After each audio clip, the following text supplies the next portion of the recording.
बंदी छोड़ सतगुरु रामपाल जी परमेश्वर जी की जय हो।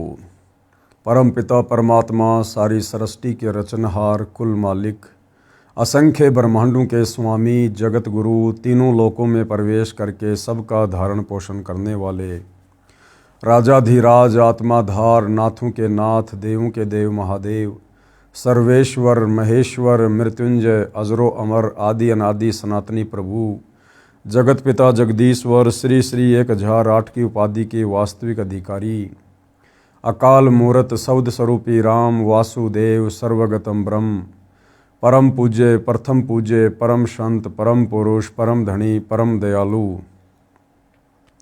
सत्य कबीर हक्का कबीर अल्लाहु कबीर अल्लाहु अकबर बाखबर अल्लाह ताला जगत के तारणहार जगत के मुक्तिदाता जगत के जगन्नाथ हारे के सहारे हिंदुओं के राम मुसलमानों के अल्लाह सिखों के वाहिगुरु ईसाइयों के मसीह दया के सागर दयानिधि करुणा के सागर करुणानिधि स्वयंभू परिभू संकट मोचन कष्ट हरण मंगल कर्ण दुख भंजन अविगत कबीर निर्विकार निर्विषम परमात्मा अलय अलेख सतगुरु आदि अनादि सतगुरु असली मर्यादा पुरुषोत्तम असली राम असली कृष्ण असली घनश्याम असली मुरारी राजाओं के राजा महाराजाओं के महाराजा शहंशाहों के शहंशाह सम्राटों के सम्राट भगवानों के भगवान अल्लाहों के अल्लाह प्रभुओं के प्रभु मसीहाओं के मसीह सच्चे वाहिगुरु बाबाओं के बाबा पीरों के पीर सेठों के सेठ जगत सेठ सावड़सा सेठ सर्वगुण संपन्न अनंत कोटि कलाओं के स्वामी अनंत कोटि ब्रह्मांडों के नायक योगियों में महायोगी ध्यानियों में महाध्यानी सिद्धों में परम सिद्ध ज्ञानियों में तत्वज्ञानी ब्रह्म ज्ञानी महाज्ञानी परम ज्ञानी सर्वश्रेष्ठ ज्ञानी विज्ञानी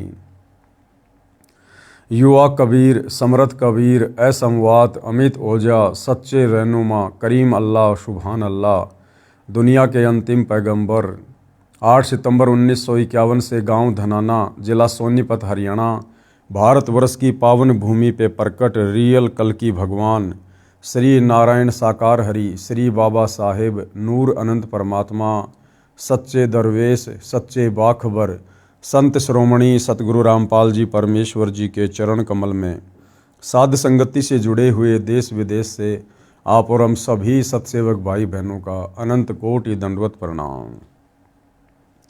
सत्साई भाई और बहनों, बहुत बड़ी दया बहुत बड़ी मेहर पूज्य गुरुदेव भगवान की परमेश्वर रामपाल जी की जिनके शुभ आशीर्वाद से विशेष आशीर्वाद से पूरे विश्व के मानव समाज को विशेषकर हिंदू समाज से जुड़े श्रद्धालुओं को परमपिता परमेश्वर जी के विषय में भक्ति मार्ग के विषय में वो सब कुछ जानने सुनने और समझने को मिल रहा है जिसके लिए ये आत्माएं सदियों से तड़प रही थी, क्योंकि हमारे ज्ञानहीन धर्मगुरु तत्व ज्ञान के अभाव में आप और हमसे शास्त्र विरुद्ध साधना ही करवाते आ रहे हैं, जिसके चलते धर्मगुरु भी धोखे में काल के षड्यंत्र में और धर्मगुरुओं के पीछे आंख बंद करके चलने वाले अंध श्रद्धालु भी धोखे में काल के जाल में। अब परमपिता परमेश्वर जी ने स्वयं सतलोक से चलकर पृथ्वी पर प्रकट होकर तत्वदर्शी संत की भूमिका करके आप और हमारे ऊपर रहम किया है, बड़ी दया की है, जिन्होंने इन धर्मशास्त्रों के सार को निकाल कर हमारे सामने पेश कर दिया है और अब हमें बड़ी आसानी हो गई है परमात्मा की पहचान करने में। पहले हम जिस भक्ति को पहाड़ से भी कठिन माना करते थे, आज उस भक्ति को और उन धर्मशास्त्रों को जो हमारे लिए पहेलियां बनी हुई थी, आज सतगुरु रामपाल जी ने पहली कक्षा का कायदा बना दिया है, हमें उंगलियों पर रटवा दिया है। परमात्मा कौन है, कैसा है, कहाँ रहता है, क्या लीला करता है, कैसे वो प्राप्त होता है और परमात्मा से मिलने वाले सुख कैसे प्राप्त हों। साथ में परमेश्वर ने शास्त्र विरुद्ध साधना के अंतर्गत जो हम पहले श्री ब्रह्मा श्री विष्णु श्री शंकर जी को परमात्मा मानकर सर्वेश्वर महेश्वर स्वयंभू मानकर भक्ति किया करते थे, जिस भक्ति के कारण हमें किसी प्रकार का कोई भी आध्यात्मिक लाभ प्राप्त नहीं हो रहा था, हमें किसी भी प्रकार से सुख की प्राप्ति नहीं हो रही थी, शरीर में रोग है तो बढ़ता ही जा रहा था। अब परमेश्वर ने दया करी, हमें सतभक्ति मार्ग वाली गति प्रदान की, जिसके चलते हमारे वो सांसारिक कार्य भी बड़ी आसानी से सुलभ हो रहे हैं। तो भाइयों और बहनों, ऐसे परमपिता परमेश्वर जी की भक्ति करने में हमने किसी भी प्रकार की कोई भी आनाकानी या आलस्य नहीं करना चाहिए, क्योंकि इस समर्थ परमात्मा कबीर देव की भक्ति हमें युगों युगों उपरांत नसीब होती है। तो भाइयों और बहनों, अपने कर कमल से पवित्र पुस्तक हिंदू साहिबान नहीं समझे गीता वेद पुराण, इसकी रचना करके गुरुदेव भगवान ने परमात्मा चाहने वाली आत्माओं पर बहुत बड़ा उपकार किया है। और निसंदेह भगत समाज इस पुस्तक को पढ़कर अथवा सतगुरु रामपाल जी के तत्व ज्ञान युक्त सत्संगों को सुनकर उनकी शरण ग्रहण करके अध्यात्म से जुड़कर और समस्त प्रकार के लाभ व सुख भी प्राप्त कर रहा है।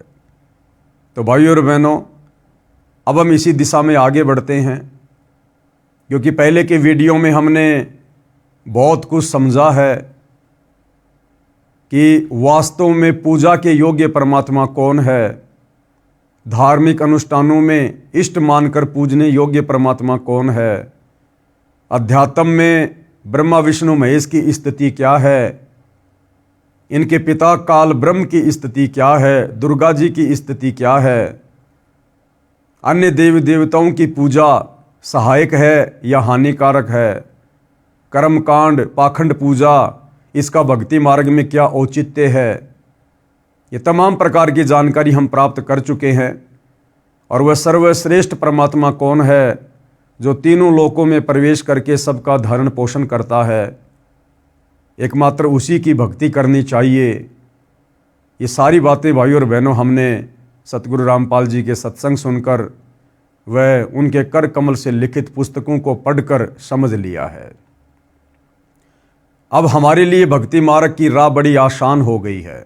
अब आज के इस वीडियो में जो 24वें नंबर का वीडियो है, हम ये जानेंगे कि वह परमपिता परमात्मा कबीर साहिब सतलोक से चलकर गति करके अच्छी आत्माओं को तत्व ज्ञान देने के मकसद से जब कलयुग में धरती पर प्रकट होते हैं तो परमेश्वर क्या लीला करते हैं और कैसे अपना तत्व ज्ञान अपनी आत्माओं तक पहुंचाते हैं, और वर्तमान कलयुग में परमात्मा भारतवर्ष की पवित्र भूमि पर किस नगर में किस शहर में प्रकट हुए और परमेश्वर ने अपनी लीला की।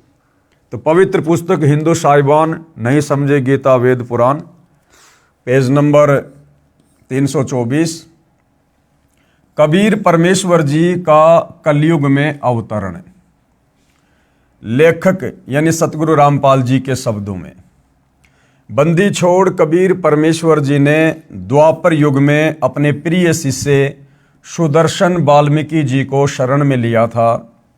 भगत सुदर्शन जी के माता पिता ने परमेश्वर कबीर जी के ज्ञान को स्वीकार नहीं किया था।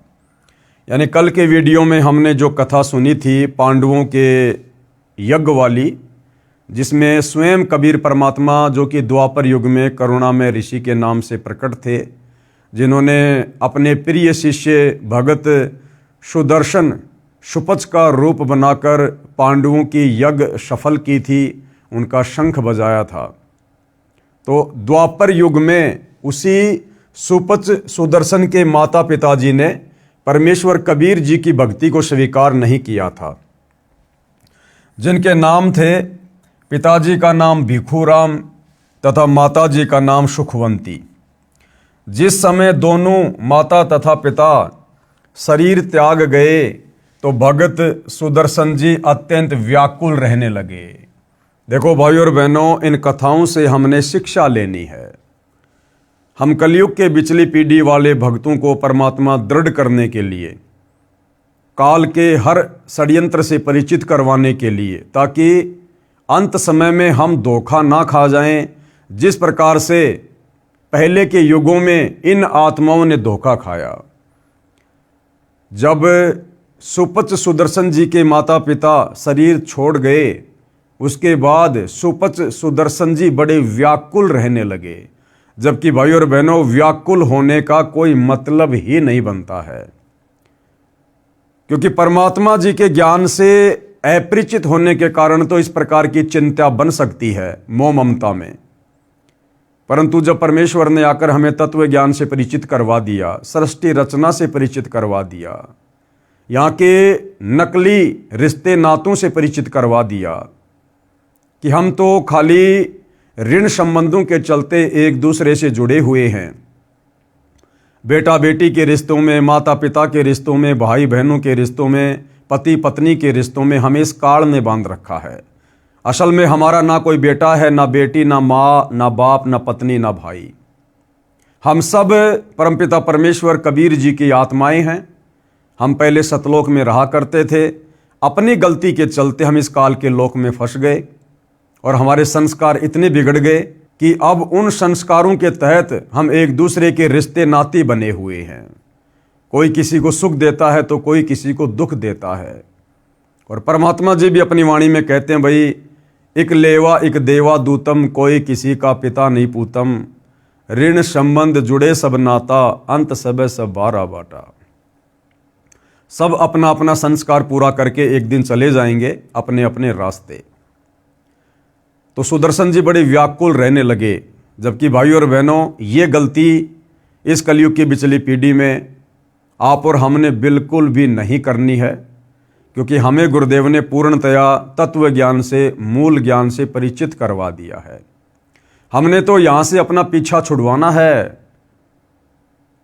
जो दो आत्माएं भगत सुदर्शन के माता पिता की भूमिका कर रहे थे द्वापर युग में, ना जाने कितनी बार इस काल ने उन आत्माओं को सुदर्शन का माता पिता बनाया होगा और किसी जन्म में सुदर्शन को उन आत्माओं का माता पिता बनाया होगा। ये काल का बहुत भयंकर षड्यंत्र है। आज इस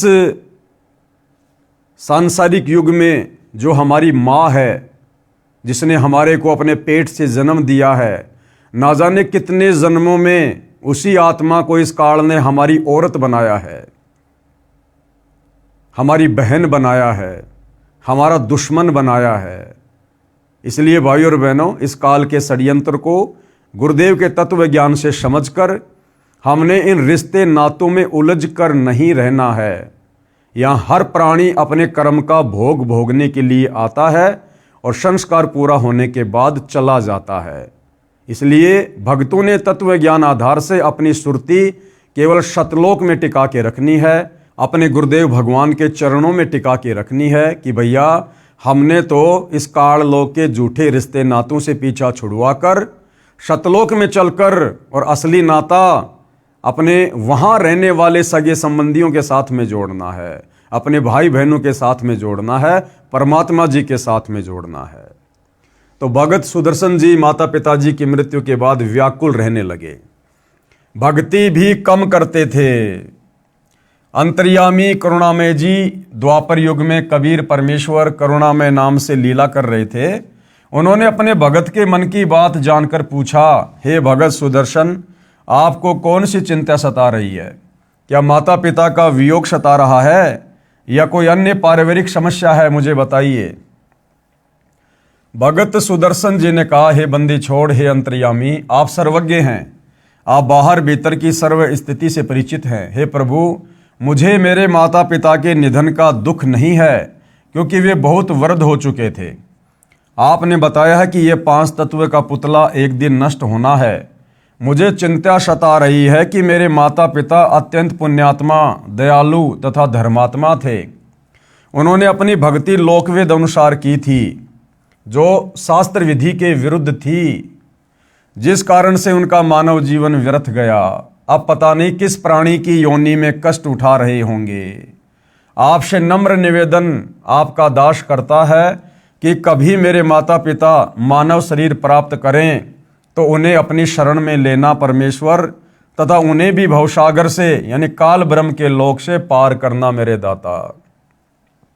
मुझे यही चिंता सता रही है। अब परमात्मा ने भी वही पूछा था, लेकिन भगत ने घुमा फिरा के कह दिया कि आप तो अंतर्यामी हो, जानी जान हो, मुझे मेरे माता पिता की मृत्यु का कोई गम नहीं है। गम क्यों नहीं है भाई? उनके मरने से पहले तो व्याकुल नहीं रहता था, उनके मरने से पहले तो चिंतित नहीं था। अब मरने के बाद में व्याकुलता क्यों, चिंता क्यों? तो बात वही थी भाई और बहनों, घुमा फिरा के। लेकिन हम जीव हैं, हमारी आदत है बातों को घुमा फिरा के करने की। परमेश्वर कबीर जी ने सोचा कि ये भोला भगत सुदर्शन माता पिता के मोह में फंसकर काल जाल में ही रहेगा। काल ब्रह्म ने मोह रूपी पास बहुत दृढ़ बना रखा है। ये विचार कर परमेश्वर कबीर जी ने कहा, हे भगत सुदर्शन, आप चिंता मत करो, मैं आपके माता पिता को अवश्य शरण में लूंगा तथा पार करके ही दम लूंगा।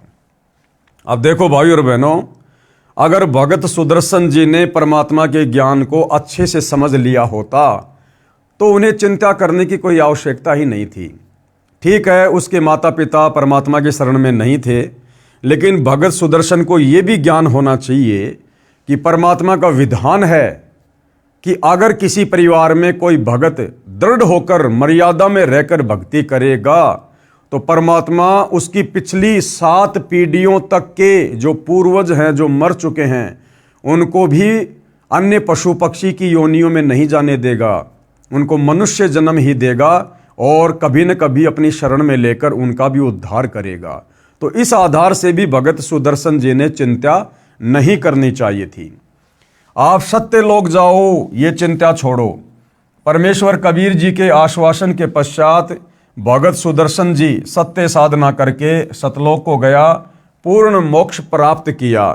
अब पूर्ण मोक्ष प्राप्त करने का मतलब है भाई और बहनों, इस वर्तमान कलयुग की बिचली पीढ़ी में भगत सुदर्शन जी ने फिर से मनुष्य जन्म लेना पड़ेगा। ये है वो पार करने का समय, पूर्ण मोक्ष प्राप्त करने का समय, सनातन परम धाम को प्राप्त करने का समय। आज से पहले सतयुग, त्रेता, द्वापर और कलयुग की प्रथम पीढ़ी में केवल पूज्य गुरुदेव भगवान ने हमारी बैटरी चार्ज की ताकि हमें मनुष्य जन्म मिलते रहें। और वर्तमान कलयुग में सन 1994 से जो गुरुदेव ने अपना यथार्थ 13वां कबीर पंथ शुरू करना था, उस समय आकर मनुष्य जन्म लेकर इस पंथ से जुड़कर फिर ही आत्मा का पूर्ण मोक्ष संभव है, अन्यथा नहीं। भगत सुदर्शन के माता पिता वाले जीवों के कलयुग के अन्य मानव जन्मों की जानकारी। अब भगत सुदर्शन के जो माता पिताजी थे द्वापर में, भिखू राम जी और सुखवंती जी, आगे चलकर उनको और कहां कहां मनुष्य जन्म प्राप्त हुए और वही आत्माएं कलयुग की प्रथम पीढ़ी में, यानी जब 650 साल पहले कबीर परमात्मा जी आए थे बनारस के, काशी के लहरतारा तालाब में कमल के विकसित फूल पर शिशु रूप में, तो जो नीरू और नीमा थे जो परमात्मा को उठाकर घर ले गए थे, वो नीरू और नीमा द्वापर युग वाले भगत सुदर्शन जी के माता पिता ही थे, यानी भिखू और सुखवंती वाली आत्माएं ही थी जो परमेश्वर जी ने सुदर्शन जी से वायदा किया था कि मैं तेरे माता पिता को शरण में अवश्य लूंगा। प्रथम बार कुलपति ब्राह्मण पिता तथा माहेश्वरी माता रूप में जन्मे, यानी द्वापर के बाद दोनों का विवाह हुआ परंतु संतान नहीं हुई। एक दिन महेश्वरी जी सूर्य की उपासना करते हुए हाथ फैलाकर पुत्र मांग रही थी। उसी समय कबीर परमेश्वर जी उनके हाथों में बालक रूप बनकर प्रकट हो गए। सूर्य का पारितोष यानी तोहफा जानकर बालक को घर ले गई। वे बहुत निर्धन थे, उनको प्रतिदिन 1 तोड़ा सोना परमात्मा के बिछोने के नीचे मिलने लगा। ये भी उन्होंने सूर्य देव की कृपा माना। 5 वर्ष की आयु का होने पर उनको भक्ति बताई, यानी जब परमात्मा लीलामय रूप से 5 वर्ष के हुए तो सुदर्शन जी के माता पिता को जो प्रथम मनुष्य जन्म मिला था, तो उन्होंने 5 वर्ष की आयु में अपने मुंह बोले माता पिताजी को भक्ति बताई। परंतु बालक जानकर उनको परमात्मा की एक बात पर भी विश्वास नहीं हुआ। उस जन्म में उन्होंने परमात्मा को नहीं पहचाना, जिस कारण से परमेश्वर कबीर जी बालक रूप अंतर ध्यान हो गए। दोनों पति पत्नी पुत्र मोह में व्याकुल हुए। परमात्मा की सेवा के फलस्वरूप उनको अगला जन्म भी मानव का मिला, क्योंकि परमात्मा ने भगत से वायदा किया था। चंदवारा शहर में पुरुष का नाम चंदन तथा स्त्री का नाम उर्धा था। ब्राह्मण कुल में जन्म हुआ। दोनों निसंतान थे। इस जन्म में भी दोनों निसंतान। एक दिन उर्धा सरोवर पर स्नान करने गई। वहां कबीर परमेश्वर जी कमल के फूल पर शिशु रूप धारण करके विराजमान हुए। उर्धा बालक कबीर को उठाकर घर ले गई। लोकलाज के कारण चंदन ने पत्नी से कहा कि इस बालक को जहां से लाई थी वहीं छोड़कर आ जा, कुल के लोग मजाक करेंगे। दोनों पति पत्नी परमात्मा को लेकर जल में डालने चले तो परमात्मा उनके हाथों से गायब हो गए। दोनों बहुत व्याकुल हुए। परमात्मा का पारितोष न लेने के भय से सारी आयु रोते रहे। अगला जन्म भी मानव का हुआ। यानी भाइयों और बहनों, जिसके वियोग में रोओगे, चिंतित रहोगे, वही प्राप्त होगा। जिस प्रकार द्वापर युग के बाद सुदर्शन जी के माता पिता भिक्षु और सुखवंती का जन्म एक ब्राह्मण परिवार में हुआ। दोनों का संबंध आपस में पति और पत्नी का, संतान नहीं थी। फिर उनको परमात्मा जी मिले, लेकिन उन्होंने परमात्मा को ना पहचान कर उनकी एक भी बात को स्वीकार नहीं किया। जब परमात्मा 5 वर्ष की आयु के बाद उनको भक्ति समझाने लगे, उसके बाद परमात्मा अंतर्ध्यान हो गए, गायब हो गए। अपने उस पुत्र के वियोग में आजीवन दोनों चिंतित रहे, व्याकुल रहे। अब वो पुत्र कौन था? परमात्मा। सारी जिंदगी वो किसकी याद में रोए? उसी बालक रूप परमात्मा की याद में। तो अगले जन्म में भाइयों और बहनों वही परमात्मा उनको फिर से मिले। क्यों? क्योंकि वो जिसके वियोग में रो रहे थे, जिसकी चिंता में रो रहे थे, इस काललोक के विधान अनुसार उनको वही प्राप्त होता है। गीता अध्याय 8 श्लोक नंबर 6 की अर्जुन, अंत समय में यह प्राणी शरीर त्यागते समय जिस भी भाव में भावित होता है उसका वही जन्म होता है। तो परमात्मा के वियोग में रोए तो अगले जन्म में भी उनको मनुष्य जन्म मिला। और इसी प्रकार से एक तालाब पर कमल के विकसित फूल पर वही कबीर परमात्मा उनको फिर से बालक रूप में मिले, शिशु रूप में मिले। और उस मनुष्य जन्म में भी उन्होंने परमात्मा को नहीं पहचाना। यानी उसकी पत्नी जो सरोवर से परमात्मा को लेकर आई थी, तो उसके पति ने कहा लोकलाज के कारण कि जहां से लाइए वहीं छोड़ के आ जा। तो दोनों वापस वहीं परमात्मा को छोड़ने गए तो परमात्मा उनके हाथों से गायब हो गए, अंतर्ध्यान हो गए। फिर पूरी जिंदगी वो परमात्मा के वियोग में रोए। और भाइयों और बहनों, परमात्मा के वियोग में रोने के कारण फिर अगला जन्म भी उनको स्त्री और पुरुष का मिला। कलयुग के प्रथम चरण में नीरू और नीमा का। और वही परमात्मा फिर से उनको मिला और परमेश्वर ने उनको निमित्त बनाकर अपनी परवरिश करवाई। यानी भाइयों और बहनों, हम जिसके वियोग में व्याकुल रहेंगे, चिंतित रहेंगे, हमें वही प्राप्त होगा। तो बहुत गहरी शिक्षा है भाइयों और बहनों। अब हम भक्तों को परमात्मा ने तत्व ज्ञान देकर इस गंदे लोक की वास्तविकता से, इस काल लोक की सच्चाई से, यहाँ के झूठे रिश्ते नातों की सच्चाई से हमें परिचित करवा दिया है। इसलिए हमने यहाँ की किसी भी नश्वर संपत्ति के मोह में, यहाँ के क्षणभंगुर बेटा बेटी भाई बंधु रिश्तेदारों के मोह में या अन्य भौतिक वस्तुओं के मोह में व्याकुल नहीं रहना, चिंतित नहीं रहना।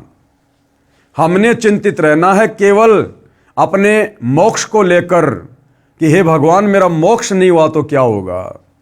हमने चिंतित रहना है अपने पूज्य गुरुदेव भगवान को लेकर कि हे गुरुदेव, यदि आपकी प्राप्ति नहीं हुई, यदि मेरी भक्ति सफल नहीं हुई, मुझे सतलोक की प्राप्ति नहीं हुई तो क्या होगा मालिक। तो भाइयों और बहनों, जिसकी हम चिंता करेंगे अंत समय में परमात्मा हमें वहीं ले जाकर बैठा देगा। कथा इस प्रकार है। भगत सुदर्शन वाल्मीकि के माता पिता वाले जीवों को कलयुग में तीसरा भी मानव शरीर प्राप्त हुआ। भारतवर्ष के काशी शहर में सुदर्शन के पिता वाले जीव ने एक ब्राह्मण के घर जन्म लिया तथा गौरी शंकर नाम रखा, जो आगे चलकर नीरू कहलाया। तथा सुदर्शन जी की माता वाले जीव ने भी एक ब्राह्मण के घर कन्या रूप में जन्म लिया तथा सरस्वती नाम रखा, जो आगे चलकर नीमा कहलाई। युवा होने पर दोनों का विवाह हुआ।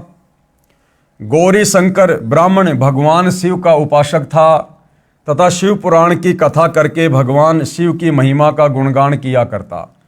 गौरी शंकर निर्लोभी था। कथा करने से जो धन प्राप्त होता था उसे धर्म में ही लगाया करता था। जो व्यक्ति कथा करवाते थे तथा सुनते थे, सब गौरी शंकर ब्राह्मण के त्याग की प्रशंसा किया करते थे, जिस कारण से पूरी काशी में गौरी शंकर की प्रसिद्धि हो रही थी। अन्य स्वार्थी ब्राह्मणों का कथा करके धन एकत्रित करने का धंधा बंद हो गया। इस कारण से वे ब्राह्मण उस गौरी शंकर ब्राह्मण से ईर्ष्या रखते थे। इस बात का पता मुसलमानों को लगा कि एक गौरी शंकर ब्राह्मण काशी में हिंदू धर्म के प्रचार को जोर शोर से कर रहा है, क्योंकि भाइयों और बहनों उस समय काशी में मुसलमानों का दबदबा था, क्योंकि दिल्ली का बादशाह मुसलमान था सिकंदर लोदी, जिस कारण से हिंदू मुसलमानों से दबा करते थे। तो जब मुसलमानों को इस बात का पता चला कि ये गौरी शंकर नाम का ब्राह्मण हिंदू धर्म का कुछ ज़्यादा ही प्रचार प्रसार कर रहा है, इसको किस तरह बंद करें। मुसलमानों को पता चला कि काशी के सभी ब्राह्मण गौरी शंकर से ईर्ष्या रखते हैं। इस बात का लाभ मुसलमानों ने उठाया। गौरी शंकर व सरस्वती के घर के अंदर अपना पानी छिड़क दिया। किसने? मुसलमानों ने। अपना जूठा पानी उनके मुख पर लगा दिया, कपड़ों पर भी छिड़क दिया तथा आवाज़ लगा दी कि गौरी शंकर तथा सरस्वती मुसलमान बन गए हैं। जबरन उनको हिंदू से मुसलमान बना दिया। पुरुष का नाम नूर अली उर्फ नीरू तथा स्त्री का नाम नियामत उर्फ नीमा रखा। अन्य स्वार्थी ब्राह्मणों को पता चला तो उनका दाव लग गया। उन्होंने तुरंत ही ब्राह्मणों की पंचायत बुलाई तथा फैसला कर लिया कि गौरी शंकर तथा सरस्वती मुसलमान बन गए हैं। अब इनका ब्राह्मण समाज से कोई नाता नहीं रहा। इनका गंगा में स्नान करना, मंदिर में जाने तथा हिंदू ग्रंथों को पढ़ने पर प्रतिबंध लगा दिया गया। जबकि हकीकत का सभी ब्राह्मणों को पता था, लेकिन उनको खुशी हो रही थी कि अब हमारा धार्मिक धंधा अच्छे से चलेगा, अब हमें बढ़िया दान दक्षिणा मिलेगी। गौरी शंकर अर्थात नीरू जी कुछ दिन तो बहुत परेशान रहे। जो कथा करके धन आता था उसी से घर का निर्वाह चलता था। उसके बंद होने से रोटी के भी लाले पड़ गए। नीरू ने विचार करके अपने निर्वाह के लिए कपड़ा बुनने का कार्य प्रारंभ किया, जिस कारण से जुलाहा कहलाया। कपड़ा बुनने से जो मजदूरी मिलती थी उससे अपना तथा अपनी पत्नी का पेट पालता था। जिस समय धन अधिक आ जाता तो उसको धर्म में लगा देता था। यानी भाइयों और बहनों, आप और हमारे लिए भी शिक्षा है कि उन्होंने कभी भी धन एकत्रित नहीं किया, जमा नहीं किया। वो परमात्मा पर विश्वास करके चलते थे, जबकि उनको उस समय तक ना ही तो परमात्मा मिला था, ना उनको तत्व ज्ञान की प्राप्ति हुई थी। विवाह को कई वर्ष बीत गए थे, उनको कोई संतान नहीं हुई। दोनों पति पत्नी ने बच्चे होने के लिए बहुत अनुष्ठान किए, साधु संतों का आशीर्वाद भी लिया, परंतु कोई संतान नहीं हुई। हिंदुओं द्वारा उन दोनों का गंगा नदी में स्नान करना बंद कर दिया गया था। उनके निवास स्थान से लगभग 4 किलोमीटर दूर एक लहर तारा नामक सरोवर था, जिसमें गंगा नदी का ही जल लहरों के द्वारा नीची पटरी के ऊपर से उछल कर आता था, इसलिए उस सरोवर का नाम लहर तारा पड़ा। उस तालाब में बड़े बड़े कमल के फूल उगे हुए थे। मुसलमानों ने गौरी शंकर का नाम नूर अली रखा, जो उर्फ नाम से नीरू कहलाया, तथा पत्नी का नाम नियामत रखा, जो उर्फ नाम से नीमा कहलाई।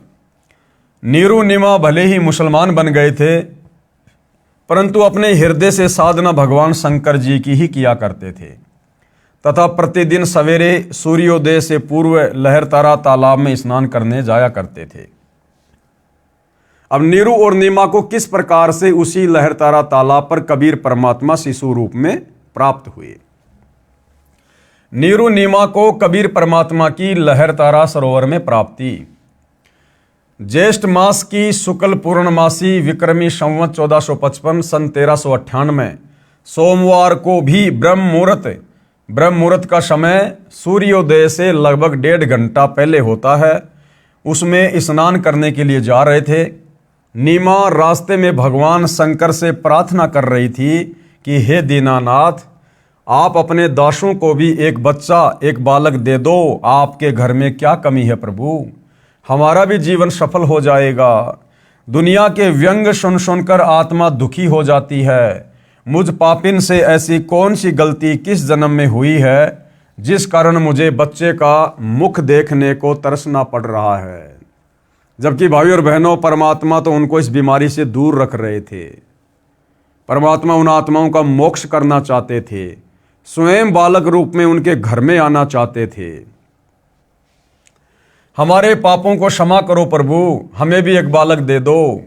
ये कहकर नीमा फूट फूट कर रोने लगी।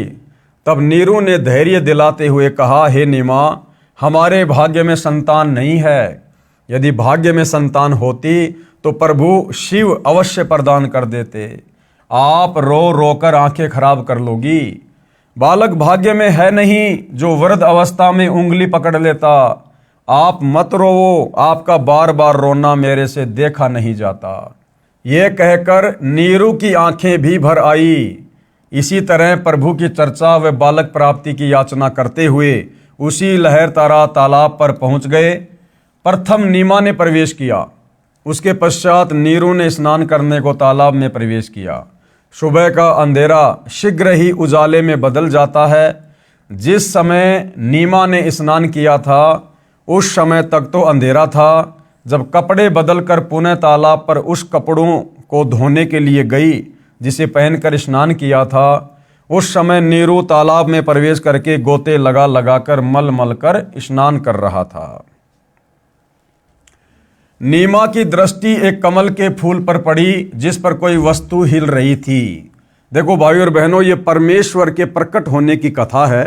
ये रियल में सत्यनारायण कथा है, सत्यनारायण कथा। आज से पहले हम भगवान विष्णु की कथाओं को सत्यनारायण की कथा मानकर बड़े ध्यान से सुना करते थे। कोई अनपढ़ होता था तो किसी पढ़े लिखे को बुलवाकर हाथ में पुस्तक देकर उससे सुना करते थे बड़े ध्यान से कि हमें पुण्य मिलेगा। जबकि विष्णु जी सत्यनारायण नहीं थे। असल में सत्यनारायण कबीर परमेश्वर हैं। कबीर परमेश्वर। नार प्लस आयन, नार यानी जल और आयन याना जल पर आने वाला, प्रकट होने वाला। तो असल में ये लीला चारों युगों में कबीर परमात्मा करते हैं नारायण की, जल पर आकर प्रकट होने की। इस काल ने अपने बड़े बेटे ब्रह्मा को जल पर, कमल के फूल पर जो पैदा किया, भाई और बहनों, ये तो केवल हम आत्माओं को धोखा देने के लिए, ताकि नारायण हम इन्हीं को मानकर और आदि अधूरी शास्त्र विरुद्ध साधनाओं में लगे रहें। अन्यथा असल में नारायण कबीर परमात्मा है जो प्रत्येक युग में जल पर प्रकट होकर शिशु रूप में आने की लीला करते हैं। नीमा की दृष्टि एक कमल के फूल पर पड़ी जिस पर कोई वस्तु हिल रही थी। प्रथम नीमा ने जाना कोई सर्प है जो कमल के फूल पर बैठा अपने फन को उठाकर हिला रहा है। उसने सोचा कहीं ये सर्प मेरे पति को डस ना ले।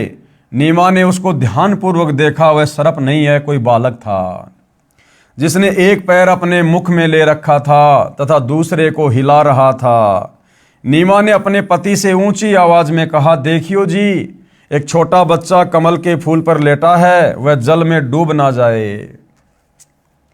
नीरू स्नान करते करते उसकी ओर न देखकर बोला, नीमा, बच्चों की चाह ने तुझे पागल बना दिया, अब तुझे जल में भी बच्चे दिखाई देने लगे। नीमा ने अधिक तेज आवाज में कहा, मैं सच कह रही हूं, देखो सचमुच एक बच्चा कमल के फूल पर वह रहा, देखो देखो। नीमा की आवाज में परिवर्तन व अधिक कशक देखकर नीरू ने उस ओर देखा जिस ओर नीमा हाथ से संकेत कर रही थी। कमल के फूल पर नवजात शिशु को देखकर नीरू ने आव देखा न ताव और झपट कर कमल के फूल सहित बच्चा उठाकर अपनी पत्नी को दे दिया।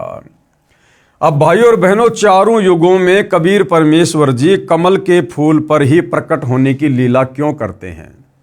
क्योंकि गुरुदेव ने सत्संग में बताया कि परमात्मा बड़ा पाक और पवित्र है, और जो कमल का फूल होता है, कमल के फूल पर कोई भी गंदगी या कीचड़ या धूल नहीं टिकती है।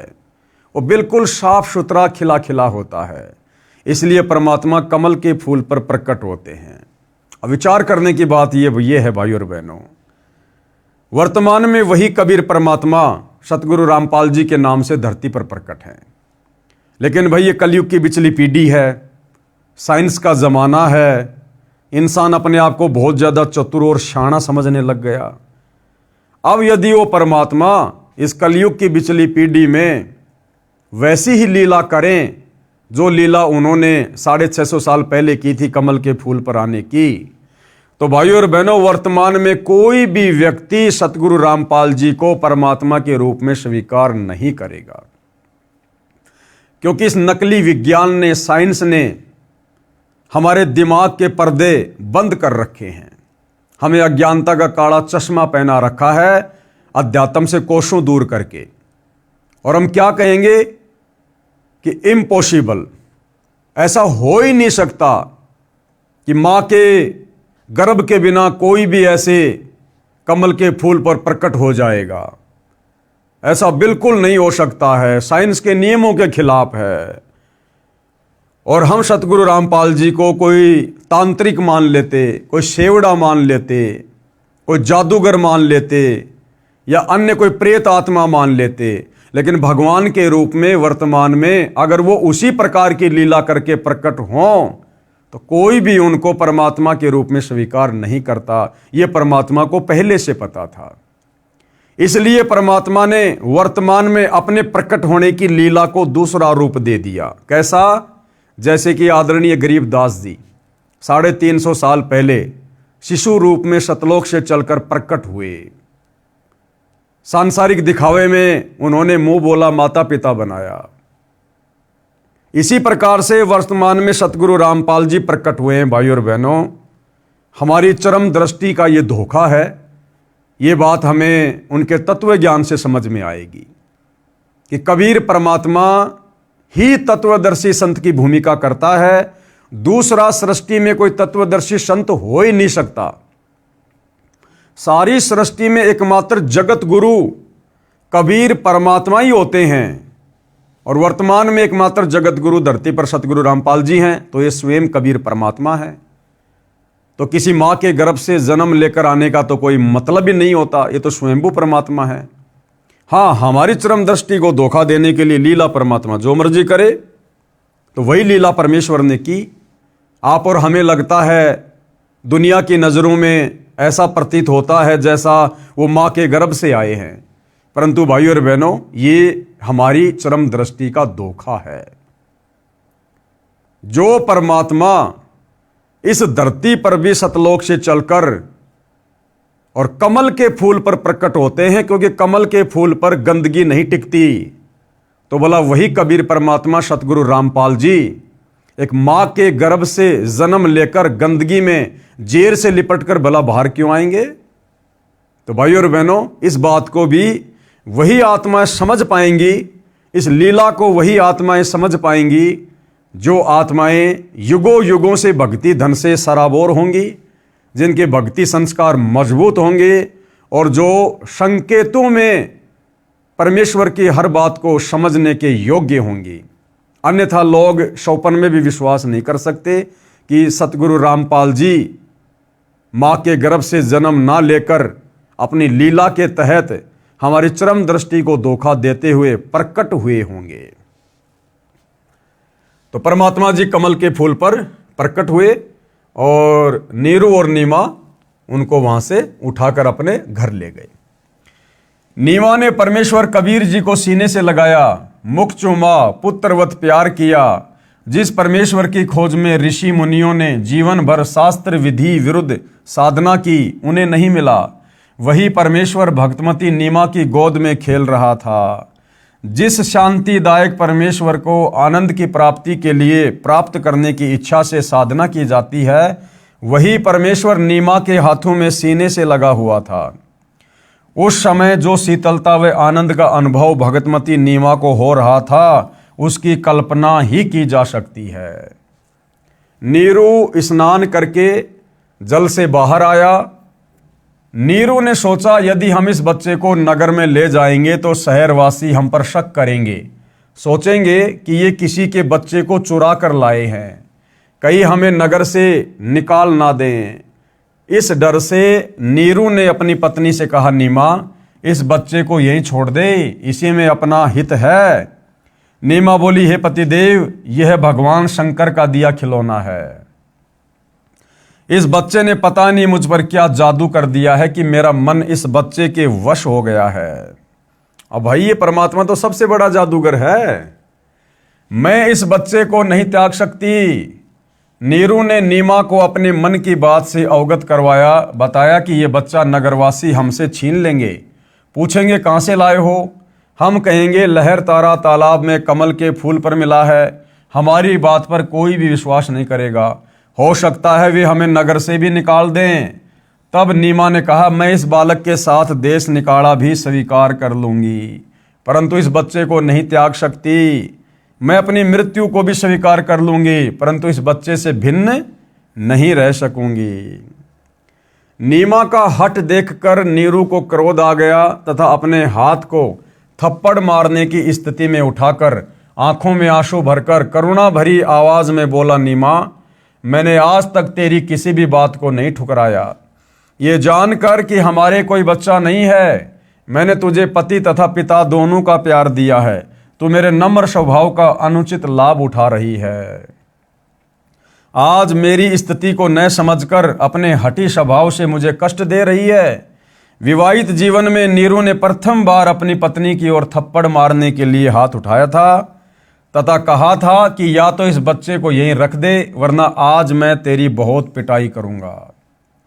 उसी समय नीमा के सीने से चिपके बालक रूपधारी परमेश्वर बोले, हे नीरू, आप मुझे अपने घर ले चलो, आप पर कोई आपत्ति नहीं आएगी। मैं सतलोक से चलकर तुम्हारे हित के लिए यहाँ आया हूँ। नवजात शिशु के मुख से उपरोक्त वचन सुनकर नीरू यानी नूर अली डर गया, कहीं यह कोई देव या पितर या कोई सिद्ध पुरुष न हो और मुझे श्राप दे दे। अब देखो भाइयों और बहनों, जब 650 साल पहले नीरू और नीमा, जिन्होंने अपनी आंखों से कमल के फूल पर शिशु रूपधारी परमेश्वर कबीर को देखा, उठाया, और परमात्मा ने शिशु रूप में ही उनको संदेशा भी दिया, उसके बावजूद भी उन्होंने परमेश्वर को ना पहचान कर क्या समझा, क्या कह रहे हैं, वो दोनों डर गए, कहीं ये कोई देव या पितर या कोई सिद्ध पुरुष ना हो और मुझे श्राप ना दे दे। तो बोलो, अगर वर्तमान कलयुग की बिचली पीढ़ी में, इस भयंकर कलयुग में, साइंस के ज़माने में, अगर सतगुरु रामपाल जी किसी तालाब में या जोहड़ में विकसित कमल के फूल पर प्रकट होने की लीला करते, तो वर्तमान में भला उनको परमात्मा के रूप में कौन स्वीकार करता। इस डर से नीरू कुछ नहीं बोला, घर की ओर चल पड़ा। पीछे पीछे उसकी पत्नी परमेश्वर को प्यार करती हुई चल पड़ी। अब आगे की लीला। कबीर जी के सशरीर सत्यलोक से आने का साक्षी। सर्वप्रथम कबीर परमेश्वर जी को सतलोक से सशरीर शिशु रूप में आते हुए और उस लहर तारा तालाब में कमल के विकसित फूल पर प्रकट होते हुए किसने देखा था? कौन था साक्षी इस बात का? प्रतिदिन की तरह ज्येष्ठ मास की पूर्णमासी विक्रमी संवत 1455 1398 ईस्वी सोमवार को भी एक अष्टानंद नामक ऋषि, जो स्वामी रामानंद ऋषि जी के शिष्य थे, काशी शहर से बाहर बने तालाब लहर तारा तालाब के स्वच्छ जल में स्नान करने के लिए प्रतिदिन की तरह गए। ब्रह्म मुहूर्त का समय था। ब्रह्म मुहूर्त का समय सूर्योदय से लगभग 1.5 घंटा पहले का होता है। ऋषि अष्टानंद जी ने लहर तारा तालाब में स्नान किया।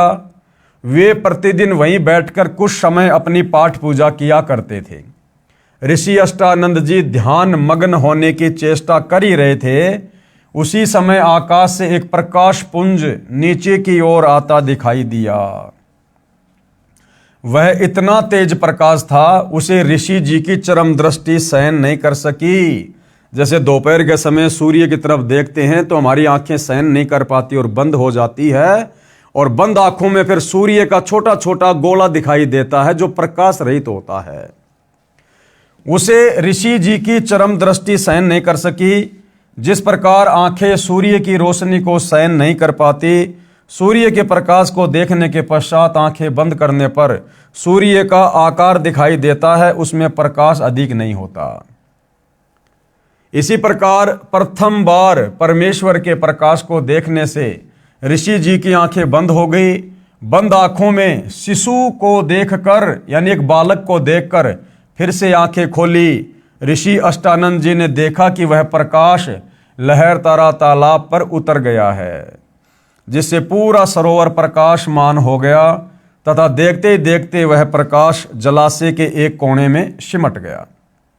ऋषि अष्टानंद जी ने सोचा, ये कैसा दृश्य मैंने देखा, ये मेरी भक्ति की उपलब्धि है या मेरा दृष्टि दोष है।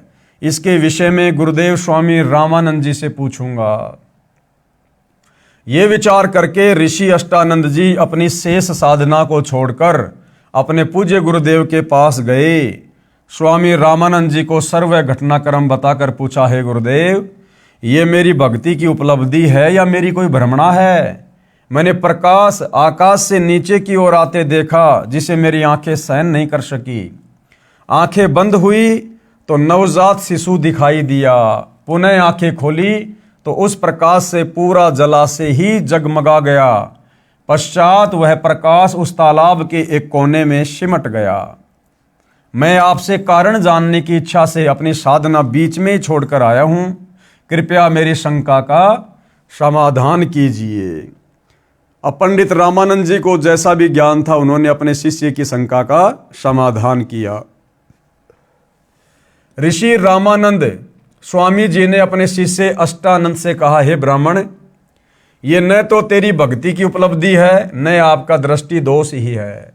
इस प्रकार की घटनाएं उस समय होती है जब ऊपर के लोकों से कोई देव पुरुष पृथ्वी पर अवतार धारण करने के लिए आते हैं। वह किसी स्त्री के गर्भ में निवास करता है। क्या कह रहे हैं रामानंद जी? कि जिस समय ऊपर के लोकों से कोई देव पुरुष पृथ्वी पर अवतार धारण करने आते हैं और फिर क्या करते हैं, वह किसी स्त्री के गर्भ में निवास करते हैं। अब भाइयों और बहनों, पंडित रामानंद जी को केवल इतना ही ज्ञान था कि परमात्मा ब्रह्मा विष्णु महेश हैं, और जब ये अवतार धारण करते हैं, पृथ्वी पर आते हैं, तो ये भी किसी माँ के गर्भ में जो है जन्म लेकर ही आगे चलकर अपनी लीला करते हैं। उनको केवल इतना ही पता था। उनको ये नहीं पता था कि परमात्मा कभी किसी माँ के गर्भ से जन्म नहीं लेता, परमात्मा स्वयंभू होता है, परमात्मा परिभू है। उनको इस बात का नहीं पता था, जबकि वेदों को पढ़ा करते थे, गीता जी को पढ़ा करते थे, लेकिन परमात्मा की डेफिनेशन पंडित रामानंद जी को भी पता नहीं थी। तो उन्होंने अपने शिष्य से कहा कि ऊपर के लोक से कोई देव पुरुष आया है, अवतार धारण करेगा और किसी स्त्री के गर्भ में निवास करता है, फिर बालक रूप धारण करके नर लीला करके अपना अपेक्षित कार्य पूर्ण करता है। कोई देव पुरुष ऊपर के लोकों से आया है, वह काशी नगर में किसी के घर जन्म लेकर अपना प्रारब्ध पूरा करेगा। उपरोक्त वचनों द्वारा ऋषि रामानंद स्वामी जी ने अपने शिष्य अष्टानंद जी की शंका का समाधान किया। उन ऋषियों की यही धारणा थी। अब क्या कह रहे हैं गुरुदेव? उन ऋषियों की यही धारणा थी कि सर्व अवतार गण, यानी सभी अवतार माता के गर्भ से ही जन्म लेते हैं। और उनका कहना, उनका सोचना सही भी था भाइयों और बहनों, क्योंकि 21 ब्रह्मांड के जितने भी भगवान हैं, जब वो अवतार लेते हैं तो माँ के गर्भ से ही लेते हैं। परंतु वो पूर्ण परमात्मा, सारी सृष्टि का सृजनहार, जब वो स्वयं पृथ्वी पर आता है तो वो अपना अवतार खुद ही होता है। वो किसी माँ के गर्भ से जन्म लेकर फिर लीला नहीं करता है। उन ऋषियों की यही धारणा थी कि सभी अवतार गण माता के गर्भ से ही जन्म लेते हैं। बालक को लेकर नीरू तथा नीमा अपने घर जुलाहा मोहल्ला कॉलोनी में आए, जिस भी नर व नारी ने नवजात शिशु रूप में परमेश्वर कबीर जी को देखा तो वह देखता ही रह गया। अब नीरू को जिस बात का डर था कि भैया नगर कॉलोनी वाले मोहल्ले वाले जब बालक को देखेंगे तो तरह तरह के हमसे सवाल करेंगे, ये बच्चा तू कहाँ से उठा के ले आया, तुम्हारे तो कोई बच्चा ही नहीं था, तू बताता क्यों नहीं, कहाँ से लाया है, तुम लोग चोरी भी करने लग गए हो, हम राजा से शिकायत करेंगे। नीरू तो ये सोच रहा था और कबीर परमेश्वर जी ने किसी के मन में ये बात आने भी नहीं दी कि ये बच्चा कहाँ से आया। परमेश्वर का शरीर अति सुंदर था, आंख जैसे कमल का फूल हो, घुंघराले बाल, लंबे हाथ, लंबी लंबी उंगलियां, शरीर से मानो नूर झलक रहा हो, क्योंकि भाइयों और बहनों कबीर परमात्मा सावंत दे थे। लंबे लंबे हाथ यानी सावंत दे। एक सत्संग में पूज्य गुरुदेव भगवान ने बताया कि आदरणीय गरीबदास जी जो 350 साल पहले आए थे वो भी सावंत दे थे। आदरणीय गरीबदास जी के दोनों हाथ घुटने से नीचे तक जाया करते थे। कबीर परमेश्वर जी भी सावंत दे थे। अब भाइयों और बहनों वर्तमान कलयुग है तो परमात्मा ने कलयुग के हिसाब से लीला करनी पड़ती है। अगर सतगुरु रामपाल जी वर्तमान में सावंत दे की लीला करते तो भाइयों और बहनों ना जाने लोग उनके विषय में क्या क्या विचार उत्पन्न कर लेते कि भैया इनके शरीर में कोई कमी है, क्योंकि लोग भूल गए सावंत दे क्या होता है। तो लोग क्या बोलते, पता नहीं क्या क्या विचार उत्पन्न कर लेते अपने मन में कि इनके माता पिताजी में कोई कमी थी जिस कारण से इनका शरीर ढंग से सेट नहीं हो पाया, बच्चा गर्भ में ठीक से नहीं जो है अपना विकास कर पाया, और देखो इनके शरीर में दोष है, इनको लंबे लंबे हाथ हो गए, ना जाने क्या क्या विचार अपने मन में उत्पन्न कर लेते। तो कलयुग के दूसरे चरण में वैज्ञानिक युग में परमात्मा जनसाधारण की तरह ही लीला करते हैं। पूरी काशी नगरी में ऐसा अद्भुत बालक नहीं था, जो भी देखता वही अन्य को बताता कि नूर अली को एक बालक तालाब पर मिला है, आज ही उत्पन्न हुआ शिशु है। डर के मारे लोक लाज के कारण किसी विधवा ने डाला होगा। यानी भाइयों और बहनों परमात्मा ने नगर वासियों के दिलो दिमाग में उल्टी धारणा पैदा कर दी, क्योंकि परमात्मा समर्थ है भाइयों और बहनों। वो एक सेकंड में विचारों को चेंज कर सकते हैं, एक सेकंड में विचारों को वैसा का वैसा बना सकते हैं। तो सबके मन में क्या हुआ कि भैया लगता है किसी औरत ने इस बच्चे को जन्म देकर लोक लाज के कारण और वहाँ पर डाल दिया होगा, फेंक दिया होगा, और नीमा को ये बच्चा हाथ लग गया होगा, और अच्छा हुआ जो इस बच्चे को ले आए, वरना बच्चे की दुर्गति हो जाती। बालक को देखने के पश्चात उसके चेहरे से दृष्टि हटाने को दिल नहीं करता, आत्मा अपने आप खिंची जाती है। पता नहीं बालक के मुख पर कैसा जादू है, पूरी काशी परमेश्वर के बालक रूप को देखने को उमड़ पड़ी। स्त्री पुरुष झुंड के झुंड बनाकर मंगल गान गाते हुए नीरू के घर बच्चे को देखने को आए। बच्चे यानी कबीर परमेश्वर को देखकर कोई कह रहा था यह बालक तो कोई देवता का अवतार है, कोई कह रहा था ये तो साक्षात विष्णु जी ही आए लगते हैं, कोई कह रहा था ये भगवान शिव ही अपनी काशी नगरी को कृतार्थ करने को उत्पन्न हुए हैं, कोई कह रहा था ये तो किन्नर का अवतार है, कोई कह रहा था ये पितर नगरी से आया है। ये सर्व वार्ता सुनकर नीमा अप्रसन्न होकर कहती थी कि मेरे बच्चे के विषय में कुछ मत कहो, हे अल्लाह मेरे बच्चे की इनकी नज़र से रक्षा करना। तुमने कभी बच्चा देखा भी है या नहीं? ऐसे समूह के समूह मेरे बालक को देखने आ रहे हो। आने वाले स्त्री पुरुष बोले, हे नीमा हमने बालक तो बहुत देखे हैं परंतु आपके बालक जैसा नहीं देखा, इसलिए हम इसे देखने आए हैं। ऊपर अपने अपने लोकों से श्री ब्रह्मा जी, श्री विष्णु जी तथा श्री शिव जी भी झांक कर देखने लगे। काशी के वासियों के मुख से अपने में से श्री ब्रह्मा, श्री विष्णु तथा श्री शिव में से एक यह बालक होने की बात सुनकर बोले कि यह बालक तो किसी अन्य लोक से आया है।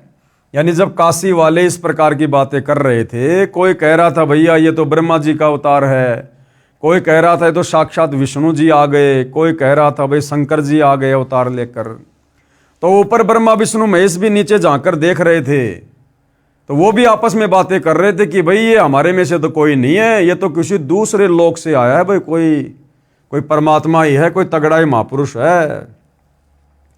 इसके मूल स्थान से हम भी अपरिचित हैं। उन्होंने भी अपनी दिव्य दृष्टि लगा के देख ली, ब्रह्मा विष्णु महेश को भी पता नहीं चला। तो उन्होंने कहा कि ये तो किसी अपरिचित लोक से आया है। अब भाई और बहनों, वो तो अपरिचित लोक ही है हमारे लिए, तो सत्यलोक। इसके मूल स्थान से हम भी अपरिचित हैं, परंतु है बहुत शक्ति युक्त, कोई सिद्ध पुरुष है। शिशु कबीर परमेश्वर का नामांकन। अब जैसे छोटे बच्चे का नामकरण किया जाता है, नाम रखा जाता है, तो कबीर परमेश्वर जी का जब नाम रखने का समय आया तो परमेश्वर जी ने क्या और कैसी लीला की। नीरू यानी नूर अली तथा नीमा पहले हिंदू ब्राह्मण ब्राह्मणी थे। इस कारण लालचवश ब्राह्मण लड़के का नाम रखने आए। अब देखो कितने लोभी और लालची थे। पहले तो बड़े खुश हुए जब मुसलमानों ने जबरदस्ती अपना पानी छिड़क कर उनको जबरन मुसलमान बना दिया। अब जब उनके घर पर वो बच्चा आया तो ब्राह्मण दौड़ चले, ले लेके अपना बही खाता, अपने वो जो भी उनके वो पोथी पाने होते हैं धार्मिक, कि हम बच्चे का नाम रखेंगे। क्यों? नामकरण करते समय 1 रुपया मिलता है। तो उस भिक्षा के लालच में, दान दक्षिणा के लालच में ब्राह्मण आ गए पहले लड़के का नाम रखने के लिए। उसी समय काजी मुसलमान भी अपनी पुस्तक कुरान शरीफ को लेकर लड़के का नाम रखने के लिए आ गए। उस समय दिल्ली में मुगल बादशाहों का शासन था जो पूरे भारतवर्ष पर शासन करते थे, जिस कारण हिंदू समाज मुसलमानों से दबता था। काजियों ने कहा लड़के का नामकरण हम मुसलमान विधि से करेंगे। अब ये मुसलमान हो चुके हैं, ये कहकर काजियों में मुख्य काजी ने कुरान शरीफ पुस्तक को कहीं से खोला। उस पृष्ठ पर प्रथम पंक्ति में प्रथम नाम कबीरन लिखा था। कबीरन, क्योंकि परमात्मा ने कलयुग की बिचली पीढ़ी में कबीर नाम से ही प्रकट होकर अपनी महिमा करवानी थी। तो जब काजी ने कुरान को खोला तो क्या लिखा हुआ था? कबीरन। और ये मुसलमान काजी लोग क्या किया करते थे भाई और बहनों, जब किसी का नाम वगैरह रखा करते थे तो अपनी कुरान को कहीं से भी खोल लिया करते थे, और खोलते समय पहला जो अक्षर होता था उसी से वो बच्चे का नाम रखा करते थे। तो जैसे उन्होंने कुरान शरीफ खोली तो पहला शब्द क्या लिखा आया? कबीरन। काजियों ने सोचा कबीर नाम का अर्थ बड़ा होता है और इस छोटे जाति जुलाहे अर्थात धानक के बालक का नाम कबीर रखना शोभा नहीं देगा। यानी हृदय से तो मुसलमान भी उनको मुसलमान नहीं मान रहे थे, उनको हिंदू ही मान रहे थे। तो क्या सोचा मुसलमानों ने? इस छोटे जाति जुलाहे अर्थात धानक के बालक का नाम कबीर रखना शोभा नहीं देगा, ये तो ऊंचे घरानों के बच्चों के नाम रखने योग्य हैं। शिशु रूपधारी परमेश्वर काजियों के मन के दोष को जानते थे। काजियों ने पुनः पवित्र कुरान शरीफ को नाम रखने के मकसद से खोला। उन दोनों पेजों पर कबीर कबीर कबीर अक्षर लिखे थे, अन्य कोई लेख ही नहीं था। काजियों ने फिर कुरान शरीफ को खोला, उन पृष्ठों पर भी कबीर कबीर कबीर कबीर ही लिखा था। पूरी कुरान को परमात्मा ने कबीर कबीर कबीर कबीर नाम से भर दिया। काजियों ने पूरी कुरान का निरीक्षण किया तो उनके द्वारा लाई गई कुरान शरीफ में सभी अक्षर कबीर कबीर कबीर कबीर हो गए। काजी बोले इस बालक ने कोई जादू मंत्र करके हमारी कुरान शरीफ को ही बदल डाला। तब कबीर परमेश्वर शिशु रूप में बोले, हे काशी के काजियों, मैं कबीर अल्लाह अर्थात अल्लाहु अकबर हूँ, मेरा नाम कबीर ही रखो। काजियों ने अपने साथ लाई कुरान को वहीं पटक दिया तथा चले गए। बोले इस बच्चे में कोई प्रेत आत्मा बोलती है। अब भाइयों और बहनों, परमात्मा को पहचानना इतना आसान नहीं है। ऐसी ऐसी लीला कर दी भगवान ने। क्या किसी ने ऐसा चमत्कार किया था जो लिखे हुए अक्षरों को चेंज कर दे? उसके बावजूद भी इस काल प्रेरित हम काजियों ने, मुल्लाओं ने, पंडितों ने, ब्राह्मणों ने परमेश्वर जी को नहीं पहचाना। शिशु कबीर परमेश्वर द्वारा कंवारी गाय का दूध पीना। बालक कबीर को दूध पिलाने की कोशिश नीमा ने की तो परमेश्वर ने मुख बंद कर लिया। सर्व प्रयत्न करने पर भी नीमा तथा नीरू बालक को दूध पिलाने में असफल रहे। यानी घर लाकर जब कबीर परमेश्वर जी को, जो कि बालक रूप में थे, लीला कर रहे थे, नीरू और नीमा ने दूध पिलाने का प्रयत्न किया गाय का, लेकिन परमात्मा ने वो दूध नहीं पिया। उन्होंने बहुत सारा प्रयत्न किया। कभी परमात्मा मुंह को फेर लेते, कभी मुंह को बंद कर लेते, कभी वापस नीचे गिरा देते। वो दूध परमात्मा ने नहीं पिया। क्यों? क्योंकि भाइयों और बहनों, आप और हमने इसी पवित्र पुस्तक में देखा कि जब कबीर परमात्मा प्रत्येक युग की शुरुआत में एक पूरा जीवन शिशु रूप में लीला करते हैं तो परमेश्वर कंवारी गाय का दूध पीते हैं। जिस गाय को, जिस बछिया को कभी बैल ने टच ना किया हो, अभी अधन्या धेनव, यानी बिना धनाई गाय का परमात्मा दूध पीते हैं। तो परमात्मा ने वेदों में लिखी हुई अपनी उस लीला को भी सत्य साबित करना था, ताकि भगवान को पहचानने में हमें बड़ी आसानी हो कि ऐसी लीला किसने की है। अगर ब्रह्मा विष्णु महेश ने की है तो वो परमात्मा साबित होंगे, अगर रामकृष्ण ने की है तो वो परमात्मा साबित होंगे, अगर कबीर जी ने की है तो कबीर जी ही परमात्मा साबित होंगे। 25 दिन जब बालक को निराहार बीत गए तो माता पिता अति चिंतित हो गए। 24 दिन से नीमा तो रो रो कर विलाप कर रही थी, सोच रही थी ये बच्चा कुछ भी नहीं खा रहा है, यह मरेगा, मेरे बेटे को किसी की नजर लगी है। 24 दिन से लगातार नजर उतारने की विधि भिन्न भिन्न स्त्री पुरुषों द्वारा बताई प्रयोग करके थक गई। कोई लाभ नहीं हुआ। आज 25वां दिन उदय हुआ। माता नीमा रात्रि भर जागती रही तथा रोती रही कि पता नहीं ये बच्चा कब मर जाएगा, मैं भी साथ ही फांसी पर लटक कर जाऊंगी, मैं इस बच्चे के बिना जीवित नहीं रह सकती। बालक कबीर का शरीर पूर्ण रूप से स्वस्थ था। परमात्मा बिल्कुल हष्ट पुष्ट तथा ऐसे लग रहा था जैसे बच्चा प्रतिदिन 1 किलोग्राम 1 सेर दूध पीता हो। परंतु नीमा को डर था कि बिना कुछ खाए पिए ये बालक जीवित रह ही नहीं सकता, ये कभी भी मृत्यु को प्राप्त हो सकता है। ये सोचकर फूट फूट कर रो रही थी। भगवान शंकर के साथ साथ निराकार प्रभु की भी उपासना तथा उससे भी की गई प्रार्थना जब व्यर्थ रही तो अति व्याकुल होकर रोने लगी। भगवान शिव एक ब्राह्मण ऋषि का रूप बनाकर नीरू की झोपड़ी के सामने खड़े हुए। अब भाइयों और बहनों, परमात्मा ने तो महिमा देनी होती है। थे स्वयं कबीर परमात्मा ही अपने दूसरे रूप में, जो एक ऋषि का रूप बनाकर, एक ब्राह्मण का रूप बनाकर, और नीमा के इस प्रकार विलाप को देखकर, उसकी चिंता को देखकर परमात्मा जी आए तथा नीमा से रोने का कारण जानना चाहा।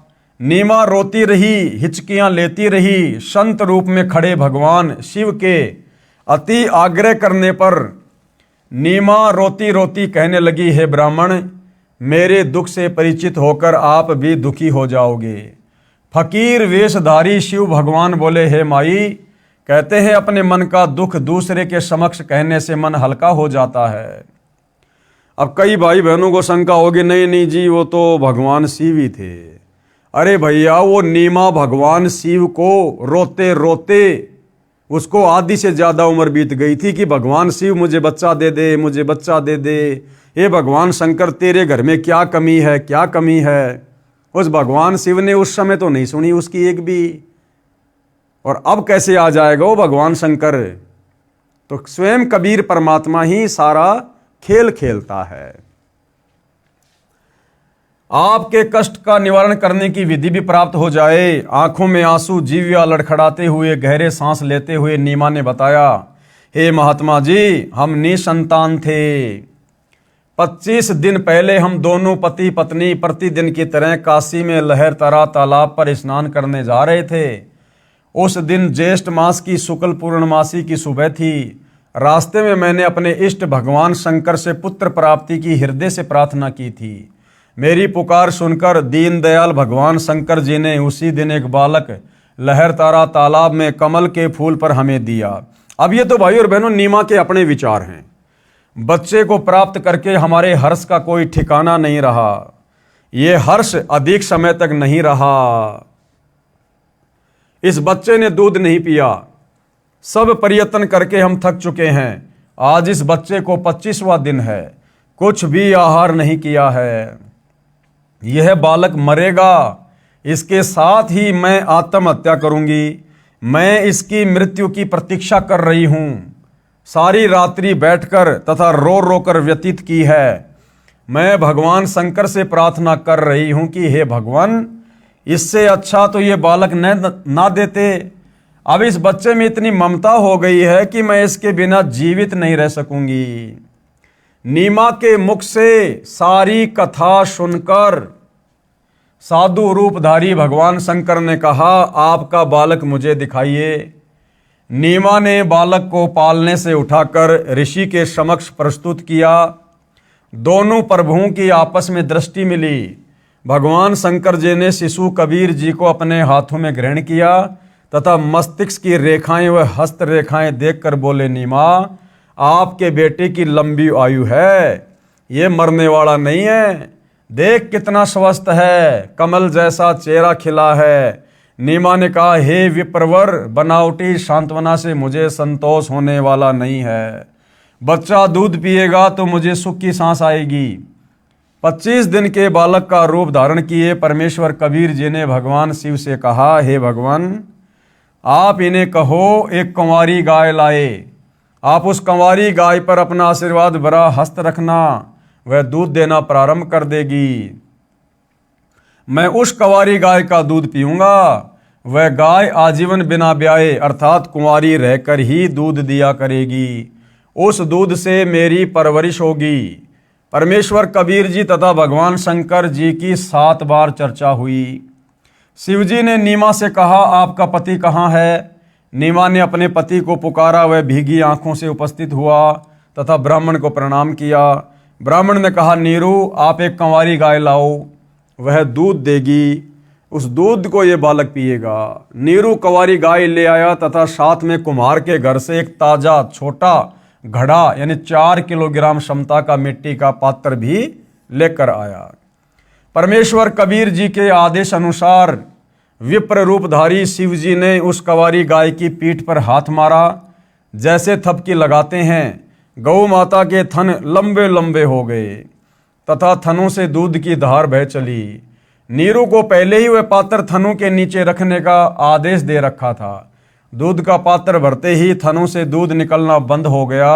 वह दूध शिशु रूपधारी परमेश्वर कबीर जी ने पिया। नीमा ने ब्राह्मण रूपधारी भगवान शिव के चरण लिए तथा कहा, आप तो साक्षात भगवान शिव के रूप हो। आपको भगवान शिव ने ही हमारी पुकार सुनकर भेजा है। अब देखो भाई और बहनों, एक और बहुत भयंकर काल का षड्यंत्र है आप और हम सभी जीवात्माओं को भ्रमित करने के लिए। इस काल ने अपने तीनों बेटों के जो नाम रखे हैं, ब्रह्मा, विष्णु और शिव, ये नाम भी भाई और बहनों कबीर परमात्मा के ही नाम हैं।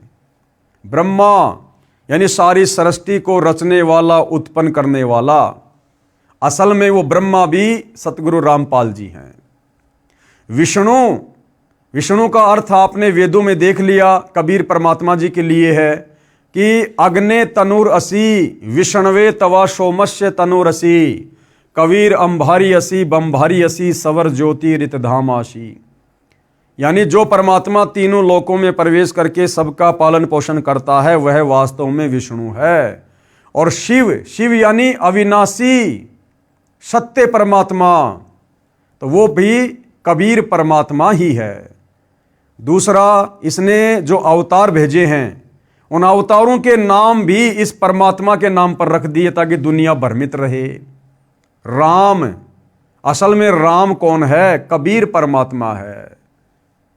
कृष्ण, आप जब कृष्ण शब्द का अर्थ पढ़ेंगे, देखेंगे तो पता चलेगा सर्वाधिक आनंद देने वाला। तो असल में वो कृष्ण भी कबीर परमात्मा ही है। तो भाइयों और बहनों, ये सारे के सारे नाम जो इस काल ने अपने अवतारों के रखे हैं, अपने इन तीनों पुत्रों ब्रह्मा विष्णु महेश के रखे हैं, या आगे चलकर ऋषि मुनियों ने सहस्त्रनामा बना दिया, विष्णु सहस्त्रनामा, शंकर जी के बहुत सारे नाम रख दिए। ये सारे नाम कबीर परमेश्वर जी की उपमात्मक पदवी के नाम है, जो इस काल ने हम जीवों को धोखा देने के लिए रखवा दिए हैं।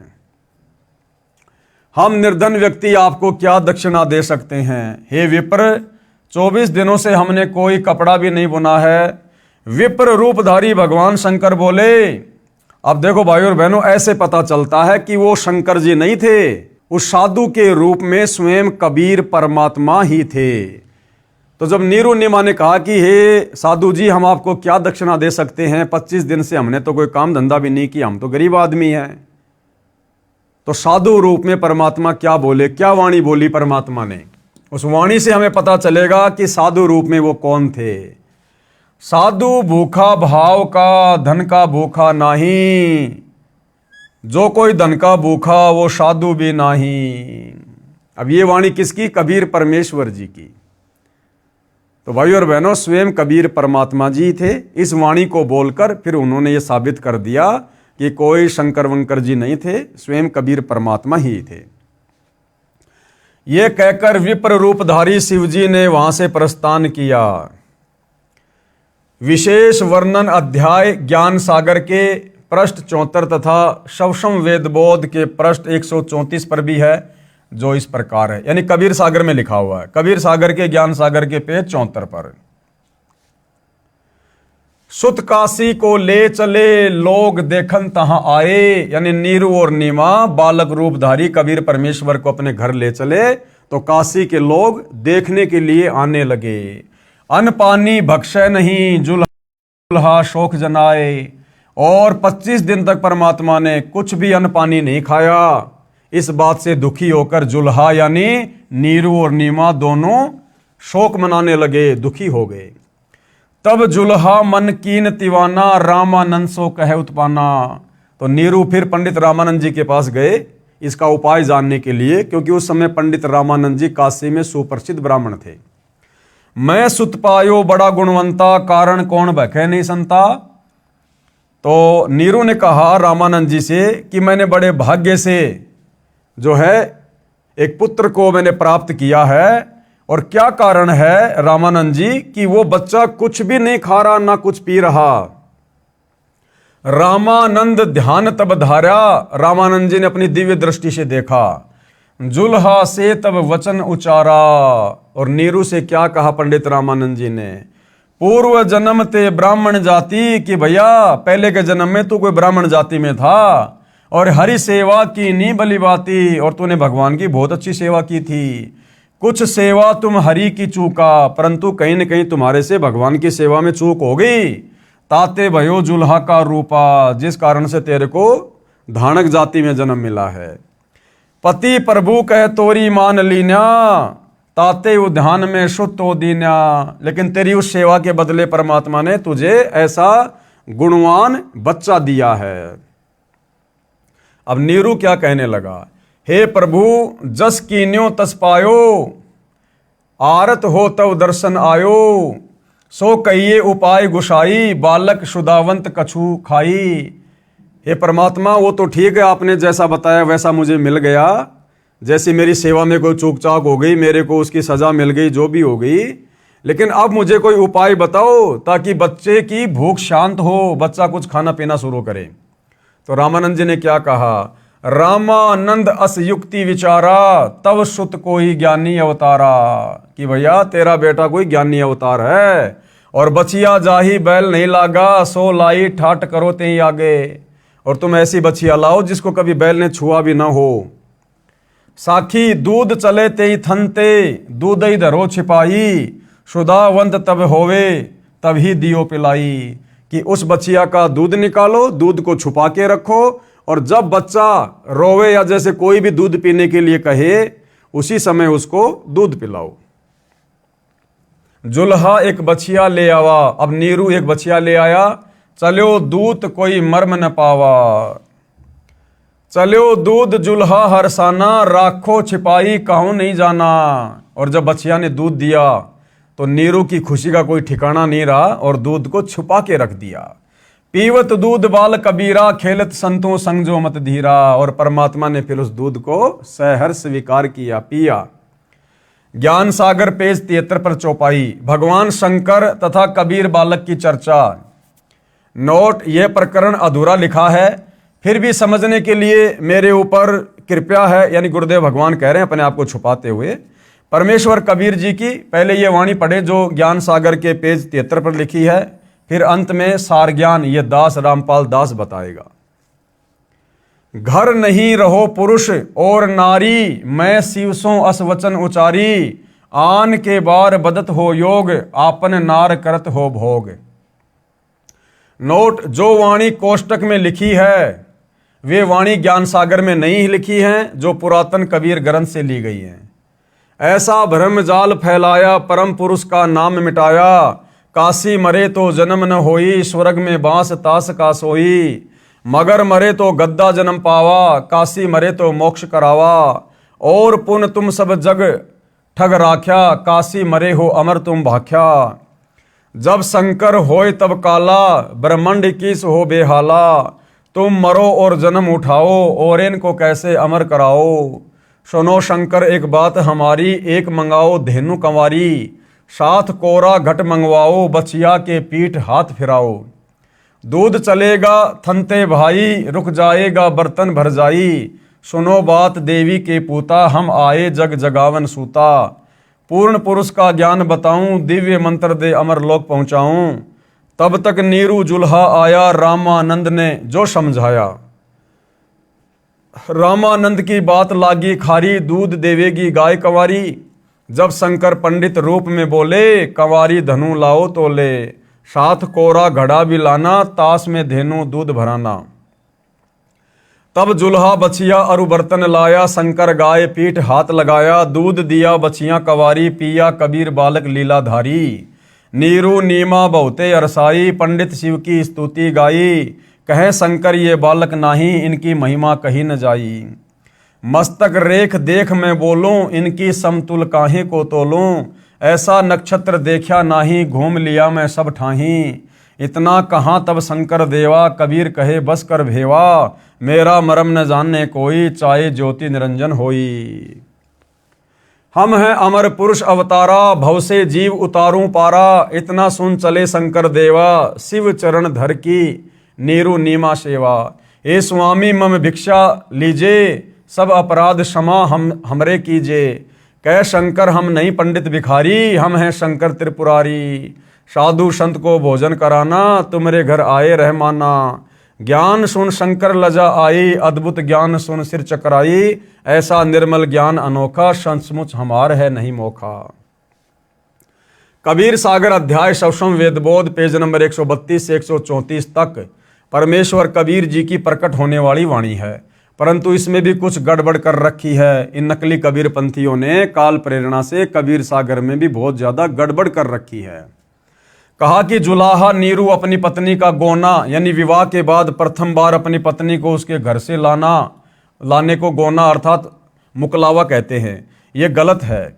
जिस समय परमात्मा कबीर जी नीरू को मिले उस समय उनकी आयु लगभग 50 वर्ष की थी। अब विचार करो, गोने से आते समय कोई बालक मिल जाए तो कोई अपने घर नहीं रखता। वह पहले गांव तथा सरकार को बताता है, फिर उसको किसी निसंतान को दिया जाता है यदि कोई लेना चाहे तो, नहीं तो राजा उसको बाल गृह में रखता है या अनाथालय में छोड़ते हैं। नीमा ने तो बच्चे को छोड़ना ही नहीं चाहा था, फिर भी जो सच्चाई है वह वही है। हमने परमात्मा पाना है, उसको कैसे पाया जा सकता है, वह विधि सत्य है तो मोक्ष संभव है। ज्ञान इसलिए आवश्यक है कि विश्वास बने कि परमात्मा कौन है, कहाँ प्रमाण है, वह चेष्टा की जा रही है। अब केवल बालक कबीर जी ने कंवारी गाय का दूध पिया था, वे वाणी लिखता हूं सवसम वेदबोध पेज नंबर 134 से। पंडित निज निज भोन सिधारा, बिन भोजन बीते बहुबारा। बालक रूप तासु ग्रह रहेता, खान पान नाही कुछ गहता। जुलाहा तब मन में दुख पाई, भोजन करो कबीर गोसाई। जुलाहा जुलाही दुखित निहारी, तब हम तिनते बचन उचारी।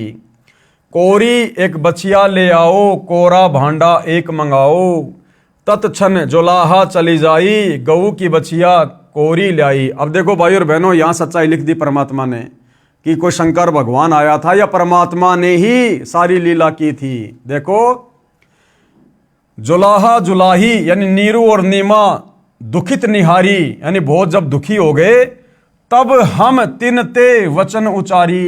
तब कबीर परमात्मा कहते मैंने ही वचन उच्चारण किए थे, वो भले साधु रूप में था कि कंवारी एक बछिया ले आओ और कोरा भांडा, भांडा यानी मटका एक मंगाओ, तत्क्षण जुलाहा चली जाई, तुरंत नीरू चला गया और गऊ की बछिया कंवारी लाई।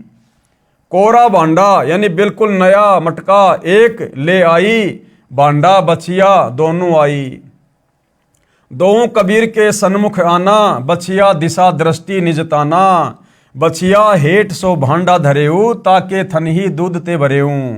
दूध हमारे आगे दरही, यही विधि खान पान नित करही। अब इन वाणियों में भाई और बहनों कहीं भी शंकर जी का नाम नहीं है कि शंकर जी आए थे, साधु रूप बनाकर आए थे। परमात्मा ने सारा खेल खेला था। अब भाई और बहनों, कबीर परमेश्वर जी के विषय में वेदों में कहां लिखा है कि जब वो कबीर परमात्मा शिशु रूप में धरती पर प्रकट होता है तो उनके परवरिश की लीला कंवारी गायों के दूध से होती है। और इस प्रकार की लीला जिस महापुरुष के जीवन काल में हुई है, कंवारी गायों के दूध से पालन पोषण की, वही असल में वेदों के अनुसार कबीर परमात्मा है। तो वेद भी इसी बात की गवाही दे रहे हैं। कौन सा वेद? ऋग्वेद मंडल 9 सूक्त 1 और मंत्र 9 इसी बात की गवाही दे रहा है। अभी इम अधन्य उत श्रृणंती धेनव शिशुम सोम इंद्रियाय पातवे। अभी इमम यानी अधन्य उत श्रृणंती धेनव शिशुम सोमम इंद्राय पातवे। और क्या कह रहे हैं परमात्मा? भावार्थ, पूर्ण परमात्मा अमर पुरुष जब लीला करता हुआ बालक रूप धारण करके स्वयं प्रकट होता है, सुख सुविधा के लिए जो आवश्यक पदार्थ शरीर वृद्धि के लिए चाहिए वह पूर्ति कंवारी गायों द्वारा की जाती है। अर्थात उस समय अधन्या धेनव यानी कंवारी गाय अपने आप दूध देती है, जिससे उस पूर्ण प्रभु की परवरिश होती है।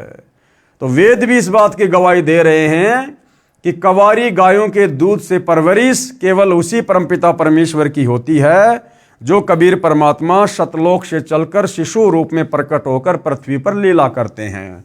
अन्य ब्रह्मा विष्णु महेश राम कृष्ण या अन्य किसी भी धर्म के किसी भी महापुरुष के जीवन काल में उनके बाल्य काल में जो उनकी परवरिश होती है वो इस प्रकार से नहीं होती है जिस प्रकार से वेदों में लिखी अपनी महिमा के अनुसार कबीर परमेश्वर जी की होती है।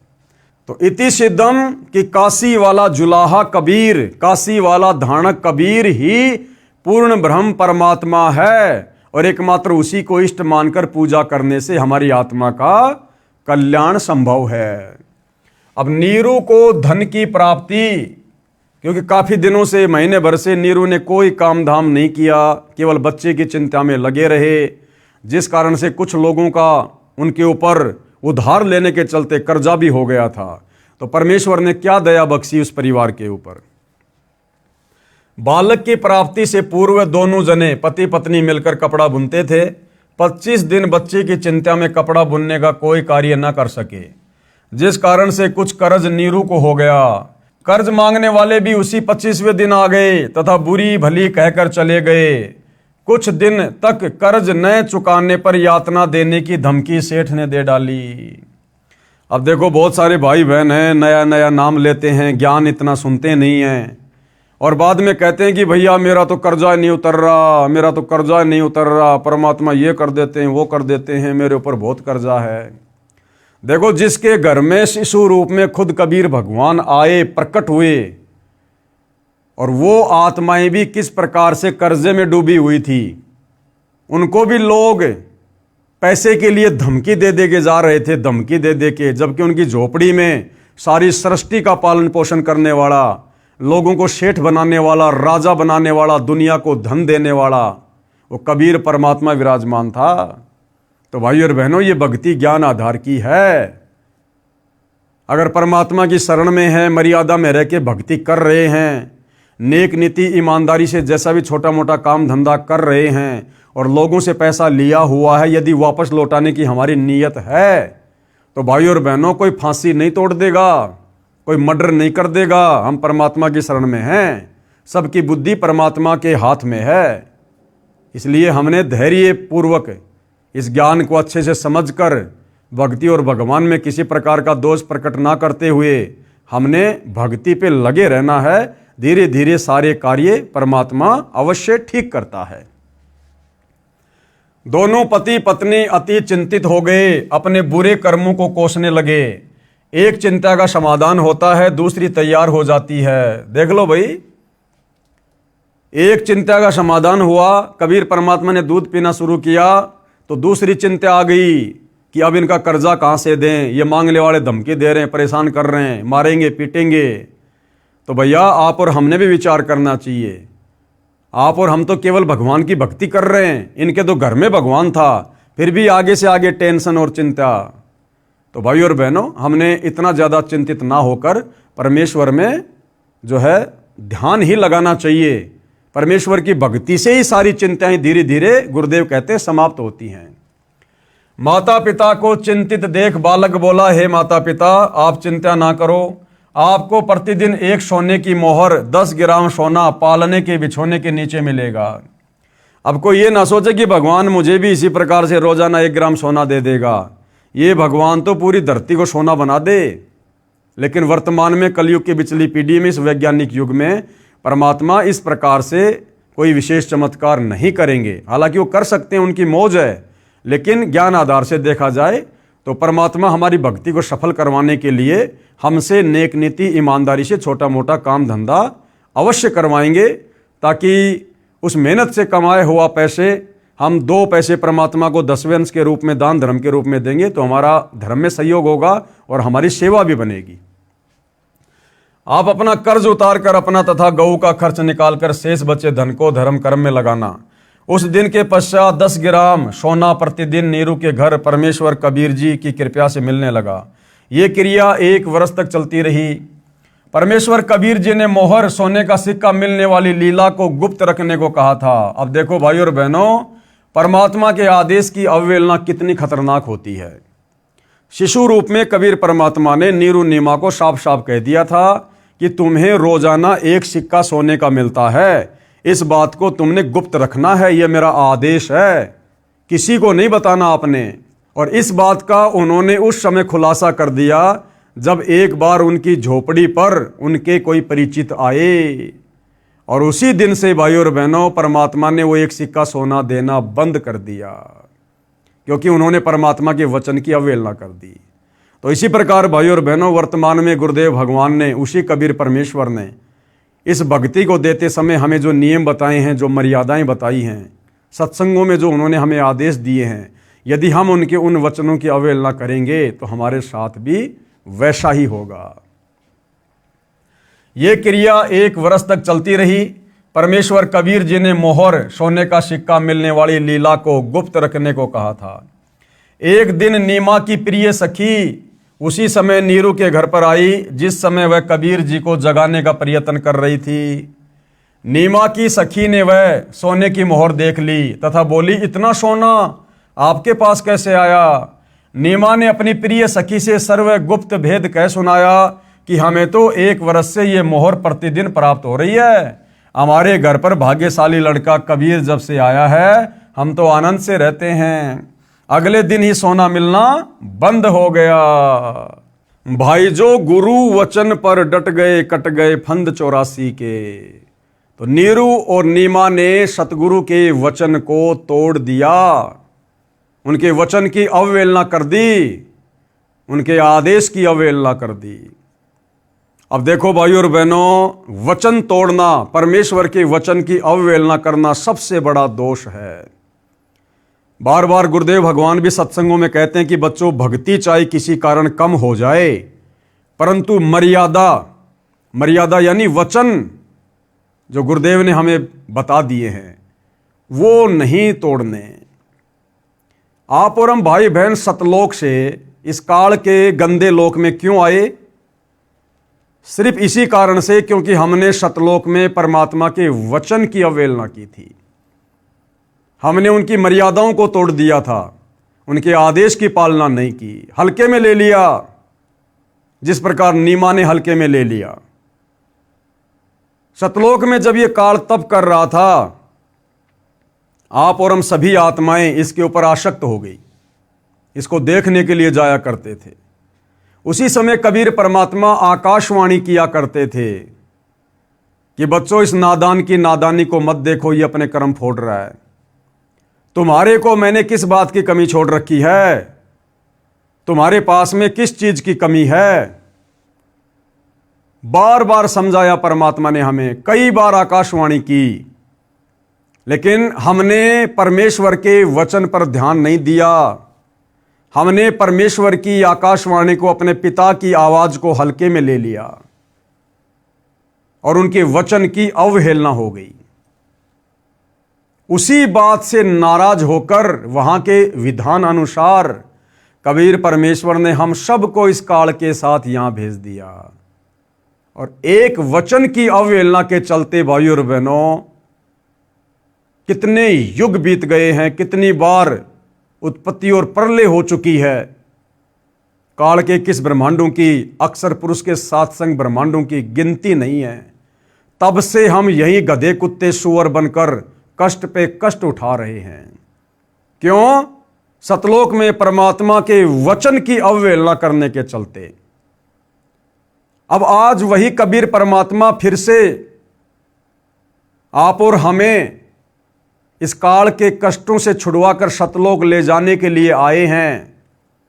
संत रामपाल जी के नाम से उन्होंने हमें भक्ति दी और परमेश्वर ने फिर हमें कुछ वचनों में बांध दिया। वचनों में बांधने का मतलब है मर्यादाओं में बांधना।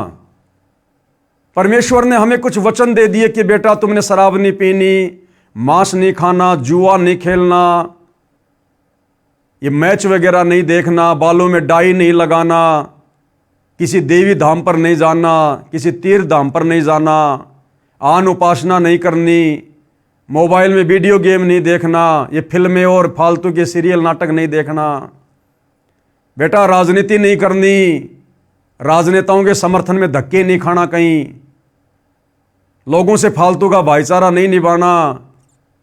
जगतकार भगत का 36 का आंकड़ा होता है। ये तमाम प्रकार की नियम और मर्यादाएं देकर गुरु ने हमें अपने वचन में बांध दिया। अब भाइयों और बहनों, यदि हम उस परमेश्वर के वचन को तोड़ेंगे और यदि हम उस परमेश्वर के वचन को तोड़कर कभी राजस्थान के गैंगस्टर आनंदपाल सिंह की, जो कि गुंडा था, हम उसकी सीबीआई जांच का समर्थन करेंगे तो परमेश्वर का वचन टूटेगा। क्योंकि संतों का और गुंडों का कोई मेल नहीं होता। संत कभी भी गुंडों का समर्थन नहीं करते। संत कभी भी गुंडों की सीबीआई जांच के लिए अपनी नेक नीति और मेहनत की कमाई का पैसा नहीं देते। जैसा कि राजस्थान के अजमेर में आनंदपाल सिंह की उस गैंगस्टर की सीबीआई जांच के समर्थन में राजपूत करणी सेना को राजस्थान की संगत के द्वारा राजस्थान के सोजत आश्रम वालों ने 5 लाख रुपए दिए। ये परमेश्वर के वचन की धज्जियां उड़ाई गई। उसके बाद हरियाणा के जाट आरक्षण में सतलोक आश्रम धनाना वालों के द्वारा लाखों की संख्या में संत रामपाल जी के भक्तों को धरनों पर बैठा दिया गया और ज्योति पाठ और दान धर्म का रुपया, जो केवल अपने गुरुदेव के हाथों में दिया जाता है, सुपात्र को, जाट आरक्षण में उन कुपात्रों के हाथों में करोड़ों में दिया गया। करोड़ों में, कभी 11 लाख, कभी 25 लाख, कभी 5 लाख। और परमेश्वर के वचन की धज्जियां उड़ाई गई। हरियाणा के सोनीपत के गोहाना में जाट धर्मशाला का 5वां फ्लोर सतलोक आश्रम धनाना वालों ने बनवाकर, गुरुदेव के कलयुगी परिवार ने बनवाकर लगभग 1 करोड़ रुपया उस धर्मशाला में लगाया भक्तों के ज्योति पाठ और दान का। परमेश्वर के वचन की धज्जियां उड़ाई गई।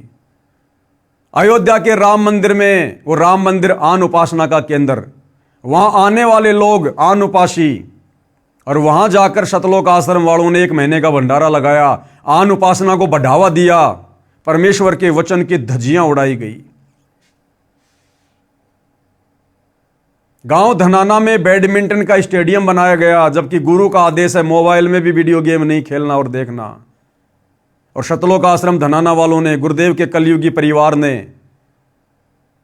करोड़ों रुपए की लागत से धनाना गांव में बैडमिंटन का स्टेडियम बना के दे दिया गांव वालों को। परमेश्वर के वचन की धज्जियां उड़ाई गई।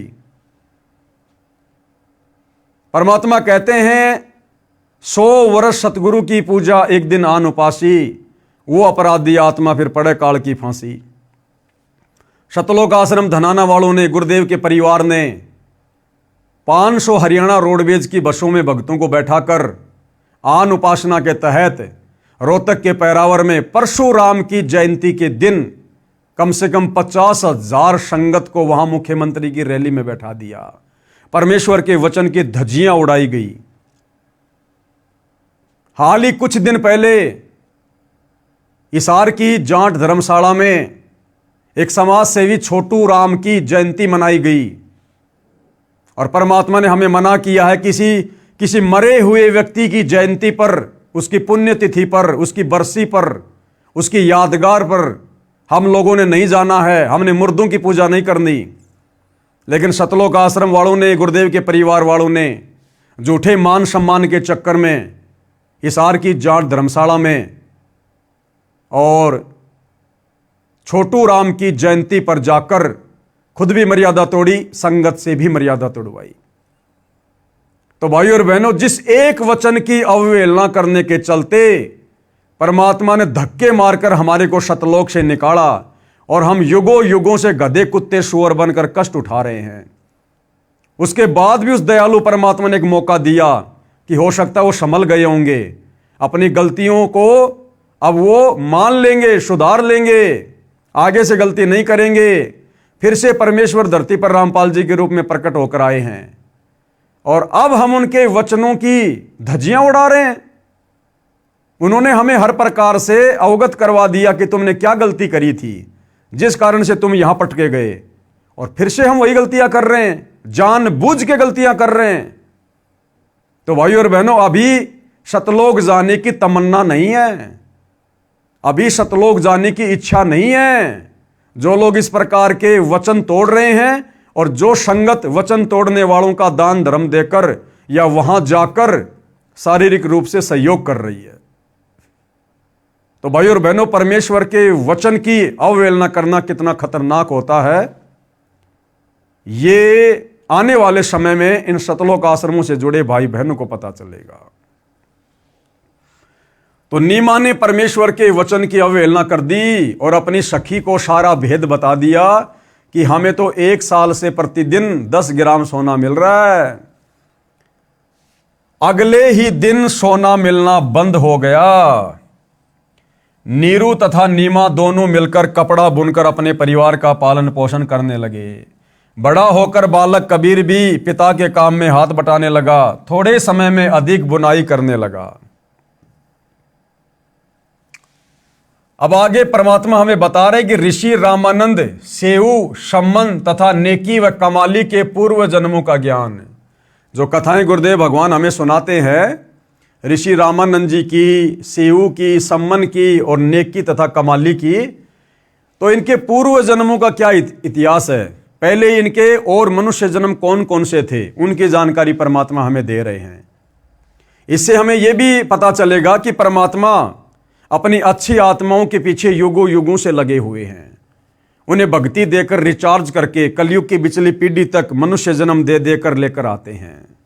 तो इन महापुरुषों के पूर्व जन्म क्या थे और किस प्रकार से परमेश्वर ने इनको अपनी शरण में लिया। ऋषि रामानंद जी का जीव, कौन रामानंद जी? पंडित रामानंद जी, जिन्होंने 650 साल पहले कबीर परमात्मा जी के मुंह बोले गुरु बनने की भूमिका की थी।